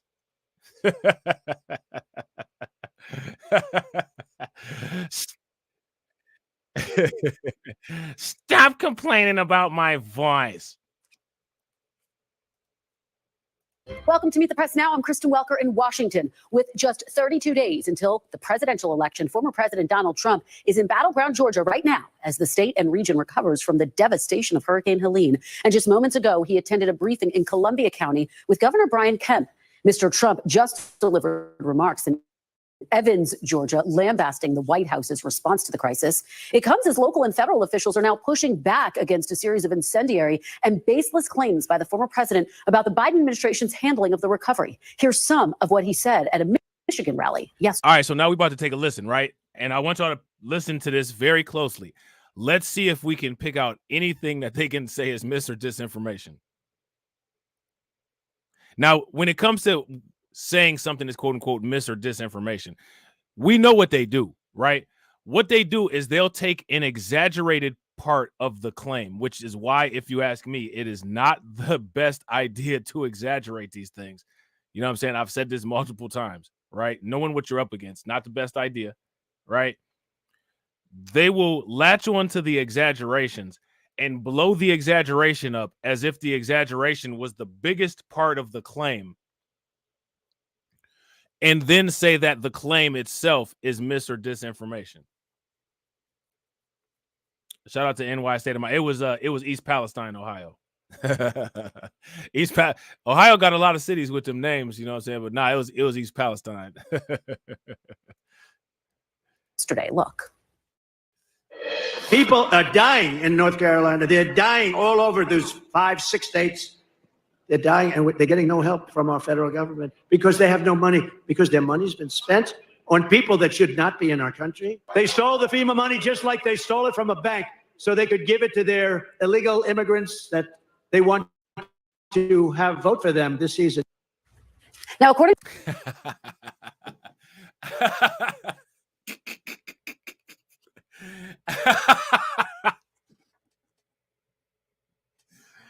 Oh man, hey, what y'all think about what Trump said?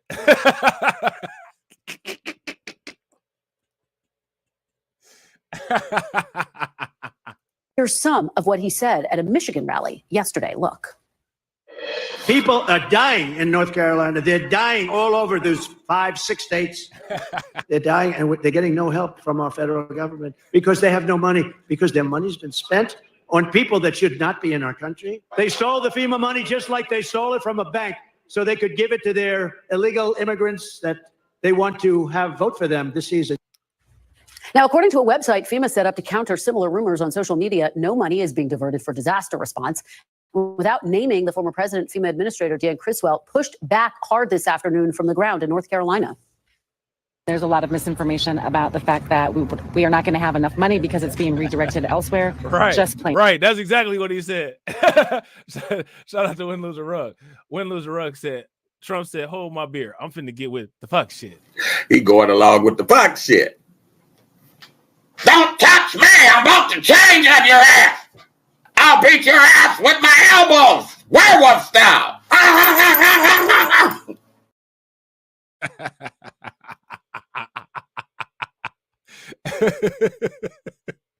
Oh, man.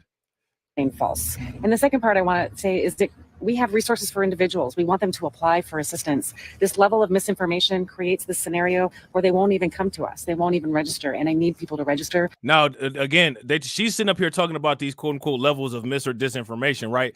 But again, there's a lot of people that are coming out saying that people are getting denied. And also, if the infrastructure is down like, look at that area. We saw all the area that is been hit by the disaster, right? What percentage of internet functionality do you guys think that they have in those areas? Just throw some numbers out there. So there is probably a lot of people that are not even able to apply. Not in addition to the people that's getting denied the aid, right? It's a lot of people that probably are not even able to apply because of downed lines and all of that. So they can get what they're eligible for through our programs. And the former president's claims have also been refuted by local officials. Here's what the mayors of two of the areas hardest hit, Asheville, North Carolina, and Greenville, South Carolina, told me yesterday right here on this program. Well, FEMA's been here. Hey, he was going crazy trying to get that generator started. I don't know if that's the best. See, like, to people that know like about this kind of stuff, I don't know if that was the best picture. Like that generator must have a teardrop of gas in it or something. Like, why is it taking so much effort to get that generator started? He was going ham on that generator. Look. Two of the areas hardest hit, Asheville, North Carolina. Look. That thing going. You should only have to pull it like 2 or 3 times. So they can get what they're eligible for through our programs. And the former president's claims have also been refuted by local officials. Here's what the mayors of two of the areas hardest hit, Asheville, North Carolina, and Greenville, South Carolina. Oh, man, he going ham on that generator. Shout out to Ryan Glenn. Oh, man. He was going ham on that generator. Come on. You know what I'm saying? This is a teardrop of gas left in that thing. For through our programs. And the former president's claims have also been refuted by local officials. Here's what the mayors of two of the areas hardest hit, Asheville, North Carolina, and Greenville, South Carolina, told me yesterday right here on this program. Well, FEMA's been here right on the spot, as you would hope, very granular. It's the way they work, and that's encouraging to see. A lot of federal assistance that combined with local in terms of feeding programs, getting emergency assistance in terms of bottled water and things like that. We are now seeing an incredible uptick of activity here in Asheville and Buncombe County and in our region with all sorts of resources coming into the area. I just was meeting with part of our FEMA team that is here. Now, the former president's latest baseless claims on disaster aid come after earlier this week he claimed without evidence that aid was being denied to areas that voted for him in North Carolina. There is no evidence to support that claim. Now,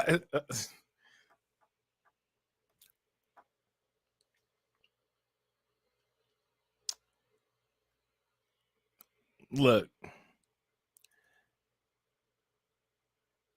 what do you guys think about this claim?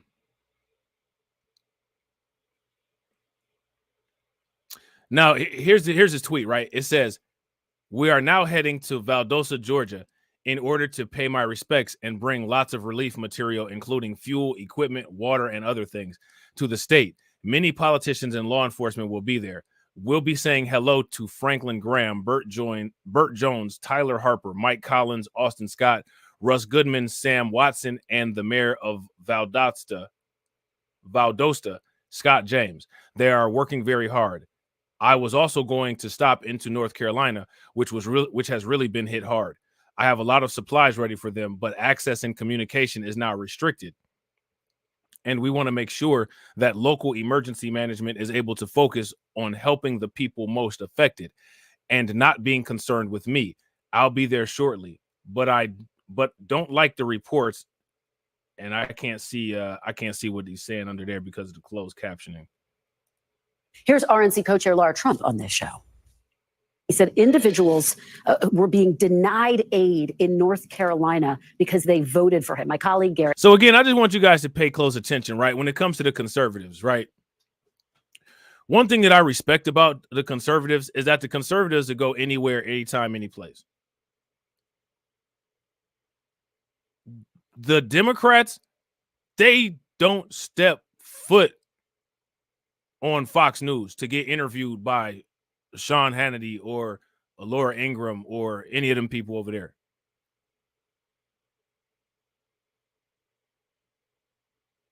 To me, that says a lot. You see Laura Trump over here on NBC, Byron Donald, you know what I'm saying? He was on the Breakfast Club. He was on CNN. He was on NBC. How often do you see Kamala Harris and them on Fox or anywhere that's conservative? Which, for the most part, I'm like, as far as mainstream media go, Fox the only one that they allow to be there. Who's the other mainstream media that's conservative?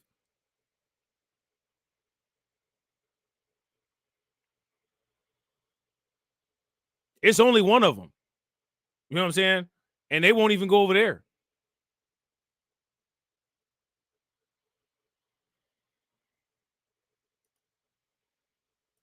Hake pressed him, asked him where he was getting that information from yesterday. He didn't answer.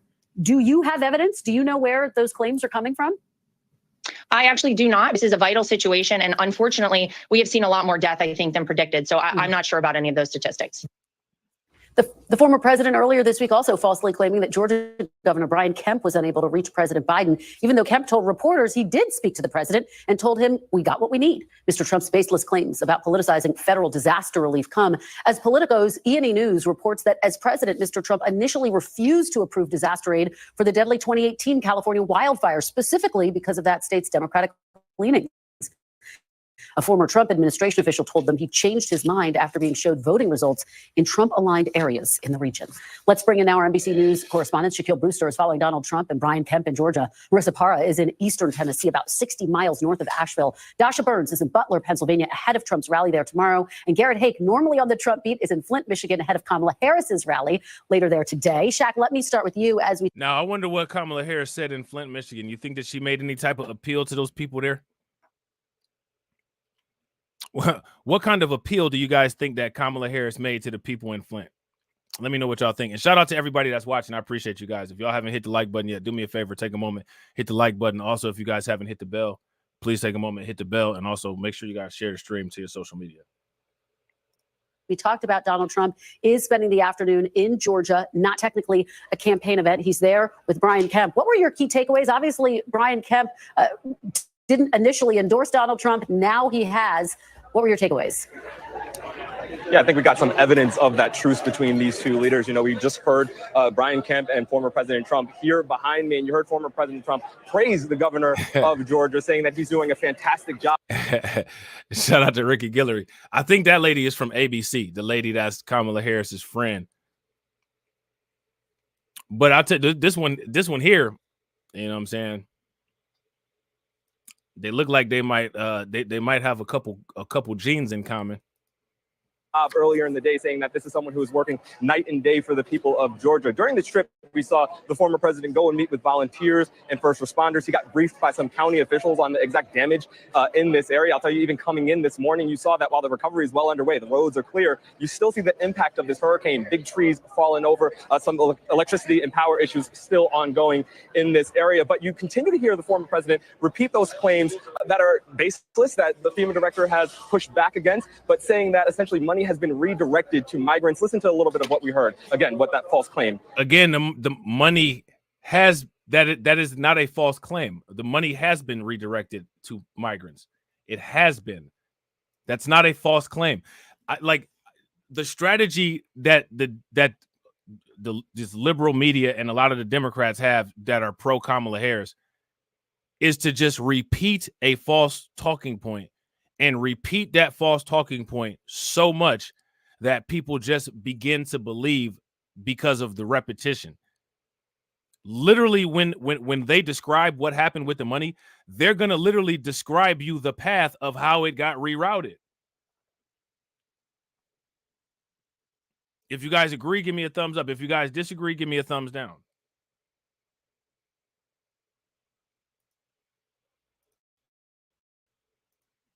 It's been a terrible response from the White House. They're missing $1 billion that was used for another purpose, and nobody's seen anything like that. No, from that standpoint, it's been terrible. Once again, you have the FEMA director saying that is not the case, that it would be illegal essentially for FEMA to use disaster response money for different purposes, and that what the former president could be talking about is essentially a congressionally mandated program that FEMA administers but did not come from any disaster relief money. But we did hear again the governor of Georgia here. He was the entire organization of FEMA is supposed to be for disaster relief. How many people would agree with that?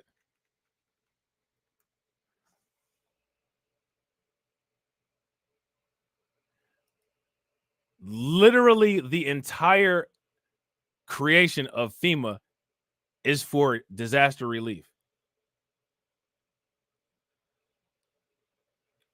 Look at this. Look, I'm about to prove my point here. Okay?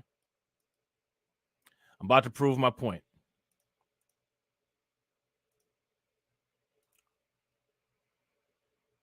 Now check this out right here.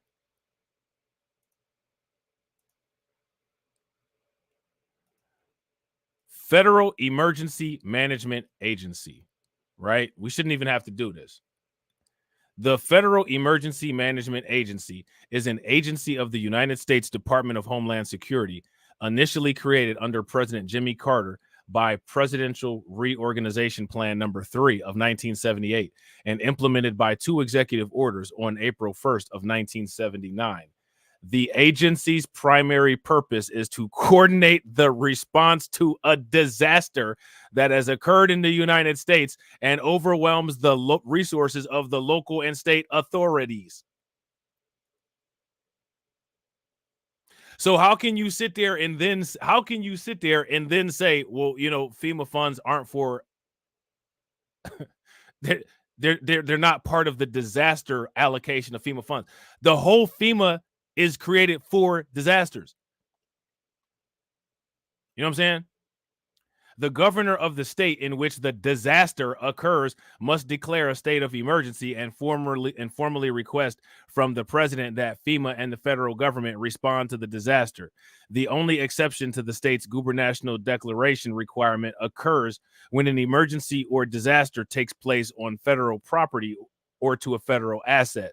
For example, the 1995 bombing of the Alfred P. Murrah Federal Building in Oklahoma City, or the Space Shuttle Columbia in the 2003 return flight disaster. Okay? So again, how do you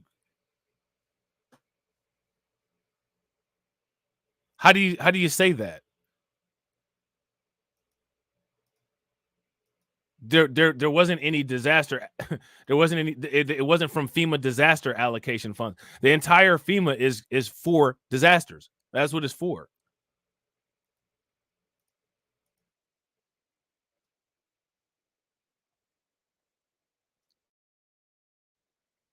Oh. Hold on. Sorry about that, guys. Give me 1 second. All right, there we go. Standpoint, it's been terrible. Once again, you have the FEMA director saying that is not the case, that it would be illegal essentially for FEMA to use disaster response money for different purposes, and that what the former president... There shouldn't be any different purposes. Like, How many people agree with me? There should not be any different purposes. FEMA is for disasters.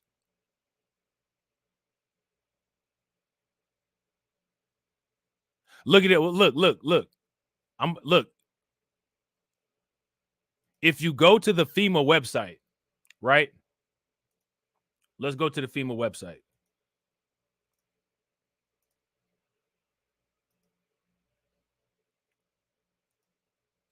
Look at what it says right here. The very first link, disasters and assistance. You know what I'm saying? Look, check your disaster application. 7 things to know about applying for disaster assistance. You know what I'm saying?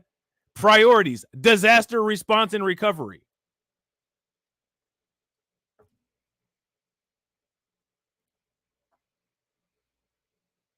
But they'll literally sit up here and say that, well, you know, wasn't supposed to be for disasters.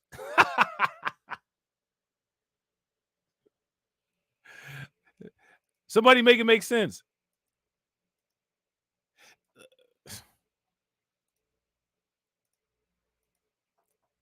Man, listen. Listen, man. It doesn't make any sense. Again, it's not supposed to. Could be talking about is essentially a congressionally mandated program that FEMA administers, but did not come from any disaster relief money. But we did hear again the governor of Georgia here. He was up here. See, now check this out, right? Kamala Harris, she says that she likes Venn diagrams, right?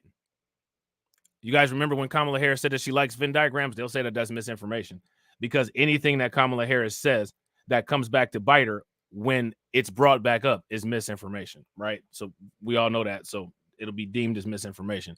But when Kamala Harris said that she likes Venn diagrams, when it comes to a quote unquote Venn diagram of FEMA,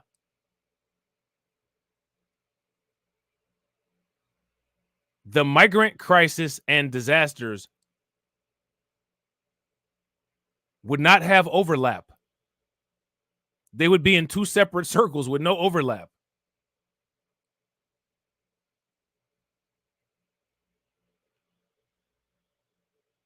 You know what I'm saying? Said that first responders are working hard. There's still a lot of work that's left to be done. And again, not backing up those claims from a former president. You know, Shaq, it is really fascinating to see Trump and Kemp standing next to each other after their frosty relationship after 2020. Was there any indication of that on display? I think we have some of the video from some of the briefings and some of the interactions. I'll let the body language experts take that and see what they want to read into it. But at least based on the tone, you had the former president praising Brian Kemp repeatedly. In that exchange, we saw them sitting next to one another. He would go over and shake Kemp's hand, said repeatedly, "Oh, you're doing." Now, again, they're supposed to be showing us mis and disinformation. They're supposed to be specifically picking apart claims and statements that Trump made to say that they're mis and disinformation. But instead, they're looking at the setup and the seating arrangement of this meeting room here. A great job here. As we heard the 2 leaders speaking, we heard Brian Kemp praise the former president and thank him for coming back to Georgia for the 2nd time this week, for keeping the national attention on the recovery here. So it seems as if that truce is holding up. You mentioned it was just back in August where we heard the former president going after Brian Kemp, calling him an average governor, saying he was a disloyal guy, going after his wife. Pretty personal terms at a rally. Things have definitely changed, and it seems you see them together for the first time in about 4 years, when again Brian Kemp didn't back up the former president in his attempts to overturn the election results here in the state of Georgia. That's right. But now there they are sitting next to each other with just 32 days to go until the election. Shaq, thanks so much. Marissa, let me turn to you. You are on the ground in hard-hit Eastern Tennessee. What are the residents there telling you? Are they getting what they need from the federal response? Well, I can tell you on the ground, I'm not really hearing that much about misinformation, at least on the ground. Hey, look at that car behind her. Look at that car. what I've seen online is a totally different story. Of course, even in some of the local Facebook groups, I've seen a lot of comments that are casting skepticism on federal response and federal aid. But I can tell you, I have seen TEMA, which is the Tennessee Emergency Management. I have seen FEMA, and in different capacities, right? Because. But you didn't take any pictures. You didn't interview them. You didn't ask them what do they think about the scrutiny that people online have had about their response. You didn't bring us any evidence of your sightings. There is so much to be done on the ground, and that is just where we are. This is Irwin, Tennessee. That's not to mention all the other states. There are people on the ground here doing building assessments to even see if it's safe for search and rescue to go inside. We know there's search and rescue just down the street from where we are. They have cadaver dogs looking through debris. This is 1 week after Helene, not to mention all of the recovery and the rebuilding that has to be done, aside from just finding all of the people who are still missing. You have people, including people I spoke to just yesterday, a woman who lost her home, she lost her husband, she lost her dog. She does not have flood insurance. Very few people did. They didn't expect this to happen. So there's the question of rebuilding. There's the impact on agriculture, on the economy, the local economy here. Agriculture is a big one. There's farming fields, there are strawberry fields, there's tomato fields which have been decimated. So there are, of course, the short-term impacts, the devastation, the grief, and all of the questions on what happens next, what happens to our local economy, because, you know, for some of these hard-hit areas, their epicenters have been wiped out. Particularly, of course, we've been talking about Asheville. The devastation is so widespread that it's really at this moment still hard to grasp what the financial cost is going to be here. But again, in terms of response and relief, we've had helicopters flying overhead, even in the short time that we've been here, whether it's private helicopters or airplanes, and of course, federal ones as well, delivering aid when and where they can see it. So it's a combination of all of it. But again, on the ground, in terms of people, I've never seen anyone turn away donations. I haven't seen donations being turned away, and I haven't seen anyone. We're not talking about donations. Who made a claim that people was turning away donations? No one even made that claim.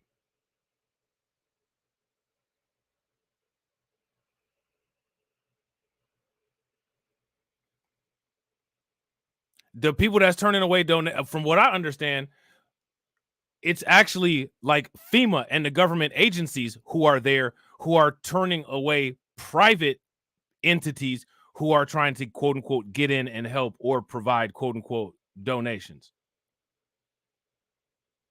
I think that's what the claims are. Turning away help from anywhere it's coming, Kristen. Great reporting, Marissa. And we can see the devastation, the work, the rebuilding that remains in that live shot behind you. Marissa, thank you so much. Really appreciate it. Dasha, let me turn to you as we talk about some of these baseless claims that former President Trump has made as it relates to the hurricane response. I've been talking to Republican allies, and they say the key to former President Trump winning is for him to stick to the issues where he is strongest. I am talking about the economy and immigration. Polls show he's got a lead on these issues, although that lead is narrowing. What are Trump allies telling you about this latest rhetoric that we're hearing from the president?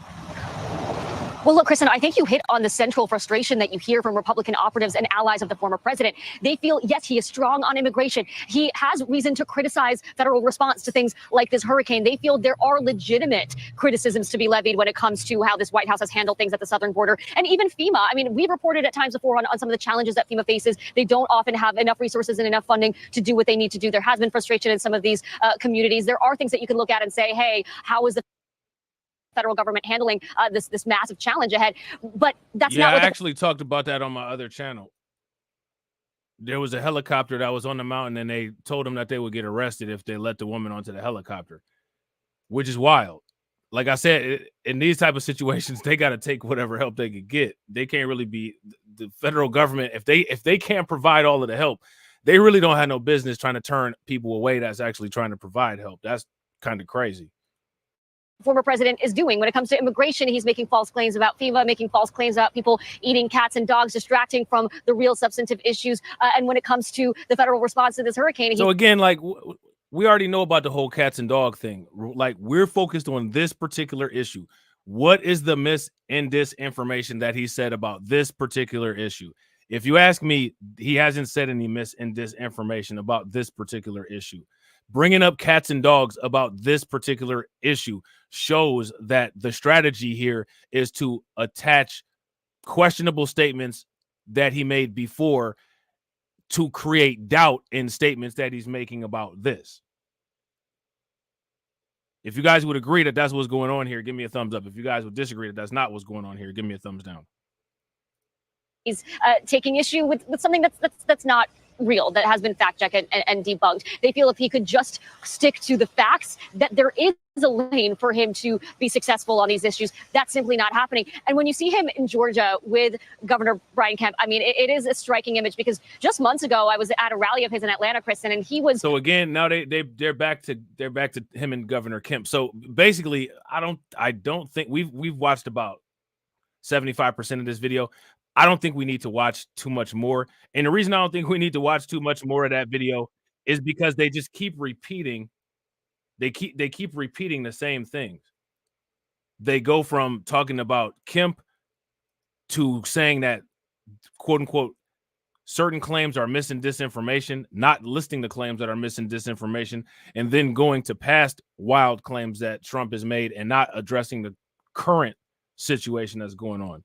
Which is that's a media trick. You'll see the mainstream media do that repeatedly. You know what I'm saying? I can't remember. Did we look at this? Let's see. Hold on real quick. I think we might have looked at this already. Spring and co-founder of Save Our Allies, who along with his team is conducting rescue missions in North Carolina, Western North Carolina. Tim Kennedy. Tim, this place is very close to my heart, and I can say the government and FEMA and anybody to do with like bureaucracy is not helping Western North Carolina. It is private citizens and people like you carting supplies and running rescue missions in choppers. Tell us about the devastation that you have seen. I mean, I can't describe it. And I second those sentiments. It's so frustrating. I'm going to try to keep it together, frankly. Don't it was a long night last night. Just you know, don't. It's unfair. Save Our Allies. You know, we shouldn't be having to do this. There were Operation Airdrop. There were dozens of helicopters, all private pilots, paying themselves or paying for the fuel themselves to get there and to fly. And you know, we had guys that were taking skids and sticking them in the side of mountains. We checked on a 91-year-old man. He'd been there by himself for 5 days. His wife died last year, dog died a few months ago, and he was alone. He had no idea if he's ever going to see anyone. He had no idea if his neighbors were still alive. And that was the best case scenario. This should not fall on Americans, but my heart is full to see Americans rise to the occasion like they always do, but it's not our responsibility to have to go and answer the call like this. Jumping out of helicopters as skids are just floating off the ground. You know, Save Our Allies has so many important relationships within the government that enable us to do these expeditionary missions. And we're so grateful for the partnerships that we're able and have the opportunity. Shout out to Kirk. The replay was live. That's hilarious. I'm gonna have to go watch the replay. I'm gonna have to go watch the replay. The replay was live early on the fuck shit. He going along with the fuck shit. Don't touch me! I'm about to change on your ass! I'll beat your ass with my elbows! Werewolf style!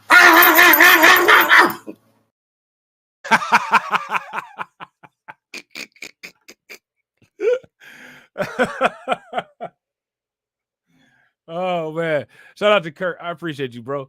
Kurt said up early with the stream. Had to choose between you and Jasbo, but Rob keeps it 10,000. Hey, you know the Rob would keep it 10,000. Oh man, definitely appreciate it, bro. Make sure y'all show Kirk some love. Throw some flames, some radiation emojis, some membership emoji in the chat for Kirk. How do you think that we fund this organization, huh? We're not exactly the March of Dimes.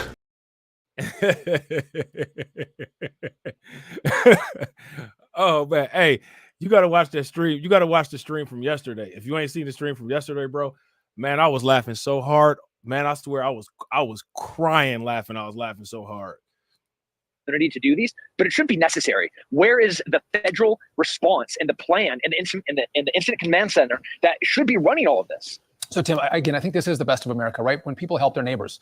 If you're in a place of need without food or water or electricity or communication, these choppers coming in have to be, angel craft coming in and providing aid to the people in so much need.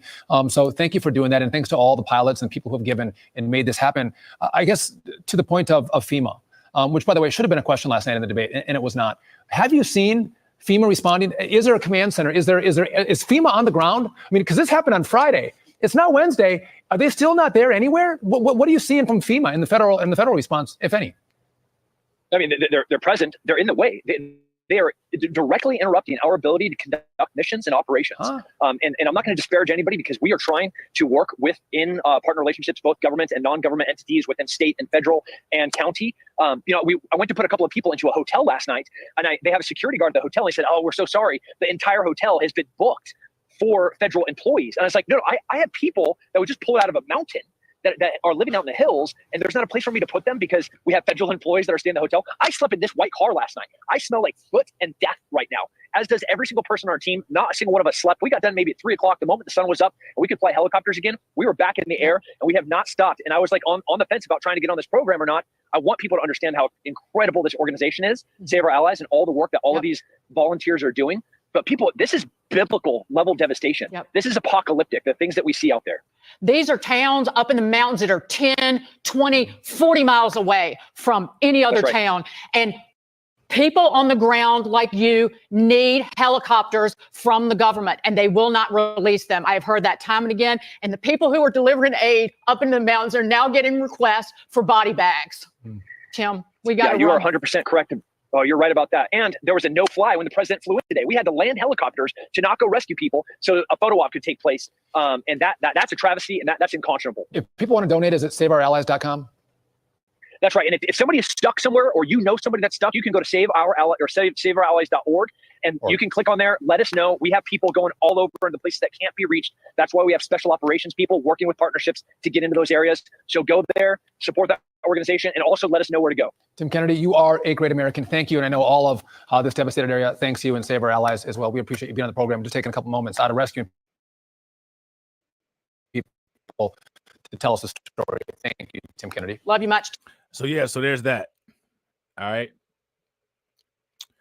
So let me see. Hold on real quick.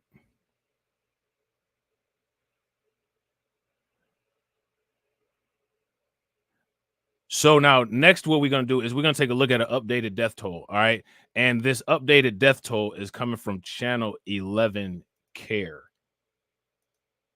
All right. Because, you know, when it comes to these death tolls, you're getting a lot of different information all over the place, and they're being updated so quickly, it's kind of hard to keep up. So I think this is one of the most recent ones. And I heard that too. I forget where. I think I saw an article from New York Post that was saying that. Shout out to Rick. Rick says, I hear this, it smells bad. And the sewers is probably backed up. And the water from the river is probably overflowing sewer water. And then eventually, with all that sitting water on there, right? Fake climate change. There's going to be bacterial changes, and the bacteria is going to change the chemical composition of the water, which is going to bring more bacteria into the water, right? And is going to cause interesting odors. Cleanup from Hurricane Helene is underway across several states in the southeast, especially in hard-hit North Carolina, where more bodies were discovered today, bringing the death toll to at least 225. Brian Abel has the latest. After more than a week since Hurricane Helene made landfall, residents across the southeast still reeling from the aftermath. A massive relief effort is underway across the region to restore power and rebuild damaged roads, especially in hard-hit western North Carolina, where more than 100 people have died and tens of thousands remain without power. We can get Congress to also issue. Shout out to Kathy. What's good with you, Kathy? We'll need to be an active and resourced federal partner with all of you on the ground at the state and local level.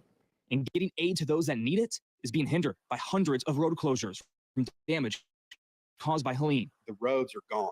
Our infrastructure is barely left. Countless people are working around the clock to get that much needed aid into hard-hit areas. Pretty tired. Just worrying about the families. I can't sleep because I know there's people out here that need to be found. I haven't seen my kids. I'm tired. I'm hungry. Still have no power. Country music icon Dolly Parton pitching in to lend support to victims affected by Helene. She is donating $1 million to relief efforts. And even providing a little take on one of her hit songs, Jolene. To mend these broken hearts. I'm Brian Abel reporting. Sometimes, hey, look, I ain't about to say that, man. I don't know. I don't know if Dolly Parton helping with that Helene song. What y'all think?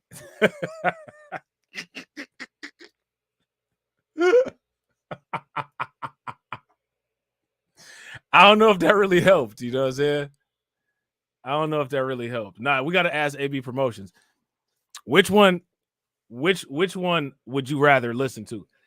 Would you rather listen to Maria scream all day or Dolly Parton sing the Helene remix? Which one you want to listen to? Let me know.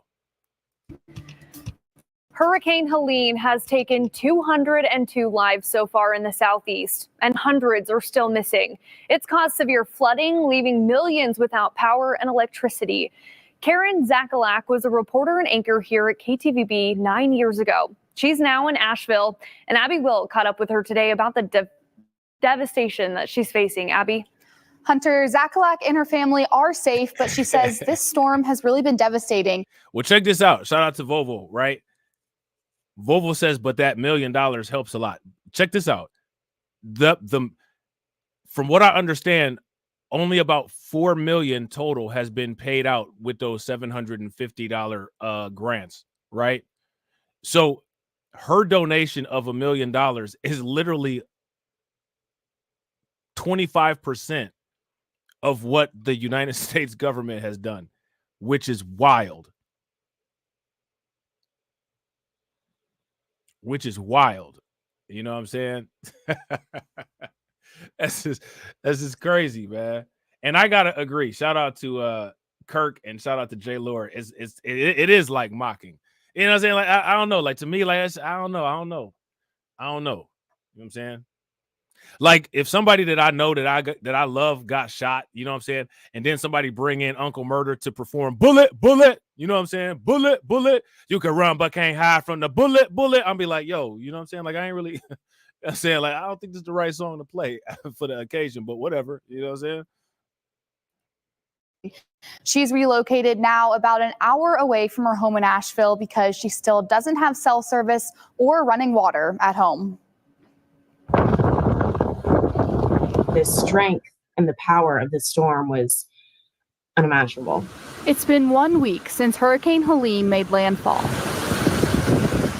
Storm was just something we've never seen before. And the devastation is nowhere near over. There are still areas that rescue crews haven't been able to get to because there are so many trees down, just totally cutting off entire neighborhoods. Former KTVB journalist Karen Zakalak is now a news anchor in Asheville. I was anchoring during the storm when the storm hit. Trying to cover the news while being a part of it. We're still doing the news, but that's the really hard part is we have all of this information that we want to get out to people that just cannot get it. There's still no cell service in Asheville, making communication difficult for families to learn what's going on. See, so now you hear what they said on the local news. On the local news, they said there's still no cell service in, I think that should be actually Asheville. I think the closed captioning picked it up wrong. Making communication difficult. So if there's no cell service, you know what I'm saying? Like, how many people do we think is really able to access the internet to be able to apply for these benefits that they claim that FEMA got for them? Yeah, facts. Shout out to Win Lose a Rug. Win Lose a Rug said they lucky there's no gators in the water like there was in New Orleans, bro. That's wild.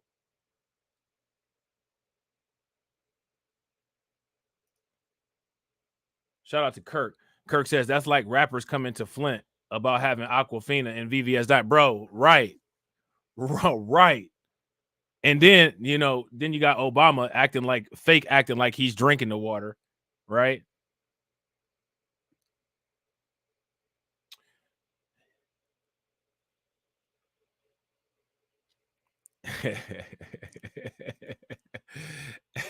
AV still on Maria. AB, stop making fun of Maria's voice.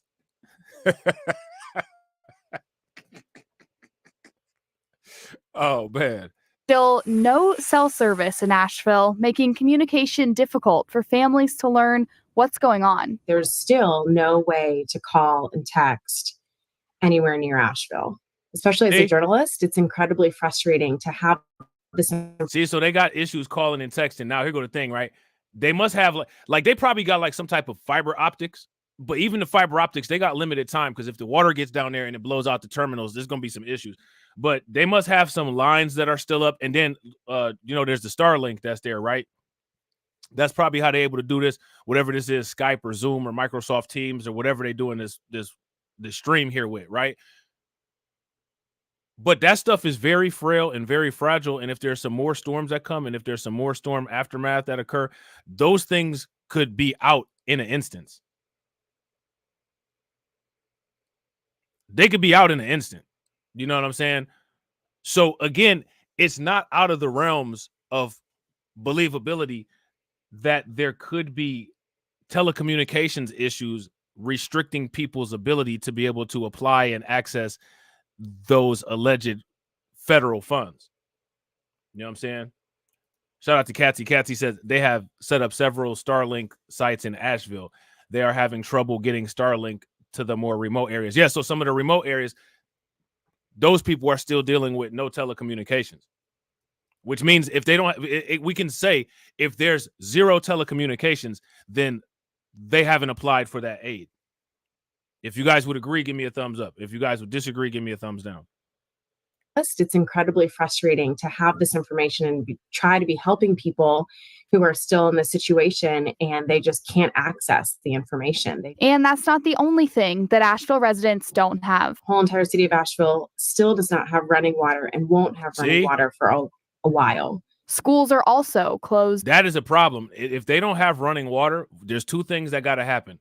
They either got to get running water or they got to get out of there and get where they are going to get running water. Because if they don't have running water and they can't access running water, that death toll is going to increase rapidly.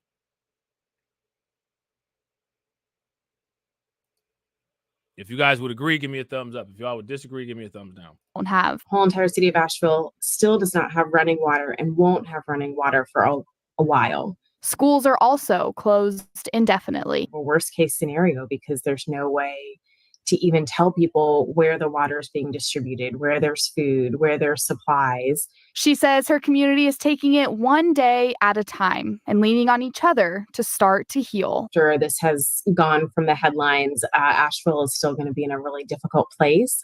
It's just really tough to see your city go through something like this and to know that it's going to be really, really tough to rebuild.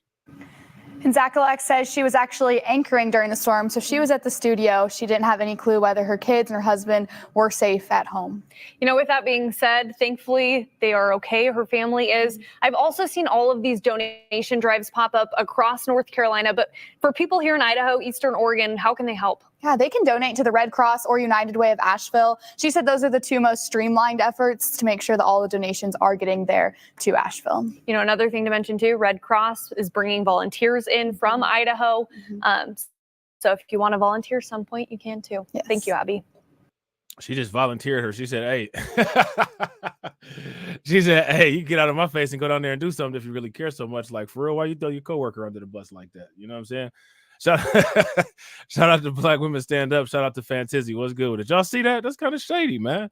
You throw your coworker under the bus like that for. Oh, man, that's crazy, man. Shout out to Leonard. What's good with it? He said, you know, you could go over there and help him if you want to, too. Like, what you talking about? I'm at work. What? Yeah. You know what? Actually, I think, did we? Yeah, we actually looked at this video. So in Georgia, right? They added some more additional counties to be eligible for federal help after Hurricane Helene. All right. 8 additional counties now eligible for federal help after Hurricane Helene. Governor Brian Kemp has announced that 8 additional Georgia counties impacted by Hurricane Helene are now eligible for federal disaster assistance. So again, the question is, are they going to get it?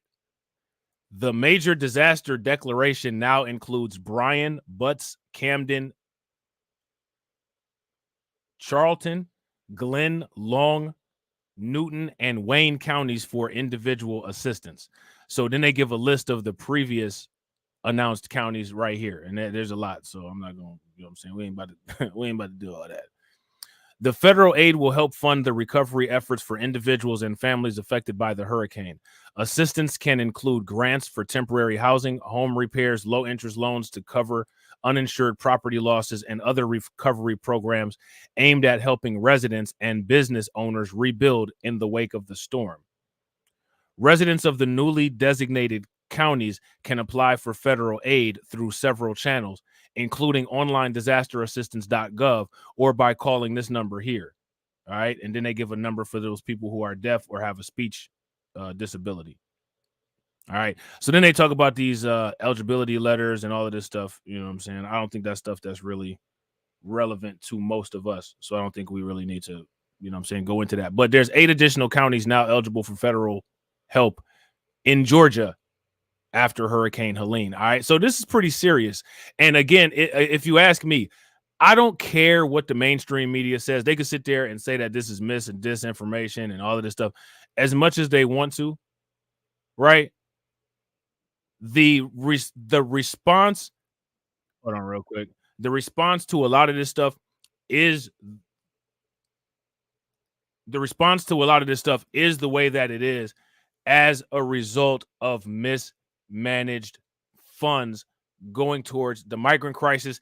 And on top of it, the recent announcement of that $100+ million going to the quote unquote people in Lebanon, which is just bizarre. Why would you be sending money outside of the country when we got a disaster that's on its way and a disaster that already happened? It makes no sense. As a result of these nonsensical practices that have been taking place, I believe that the appropriate results for a 2020 election should be a shutout for Kamala Harris, and every other candidate should get the votes, and people that are not voting don't vote. You know what I'm saying? Let me know what you guys think. If you guys agree, if you guys disagree, shout out to everybody who came through. I definitely appreciate you guys. Shout out to the stream sponsors. Make sure you guys show the stream sponsors some love. Shout out to my man AB Promotions. I definitely appreciate it. And shout out to Kirk. I definitely appreciate it. All right. Don't move a muscle. Make sure you guys watch to the end of the music. It'll take you into the next scheduled content. When you get over there, hit the like button. If you're not subscribed, hit the bell and drop a comment. And as always, ladies and gentlemen,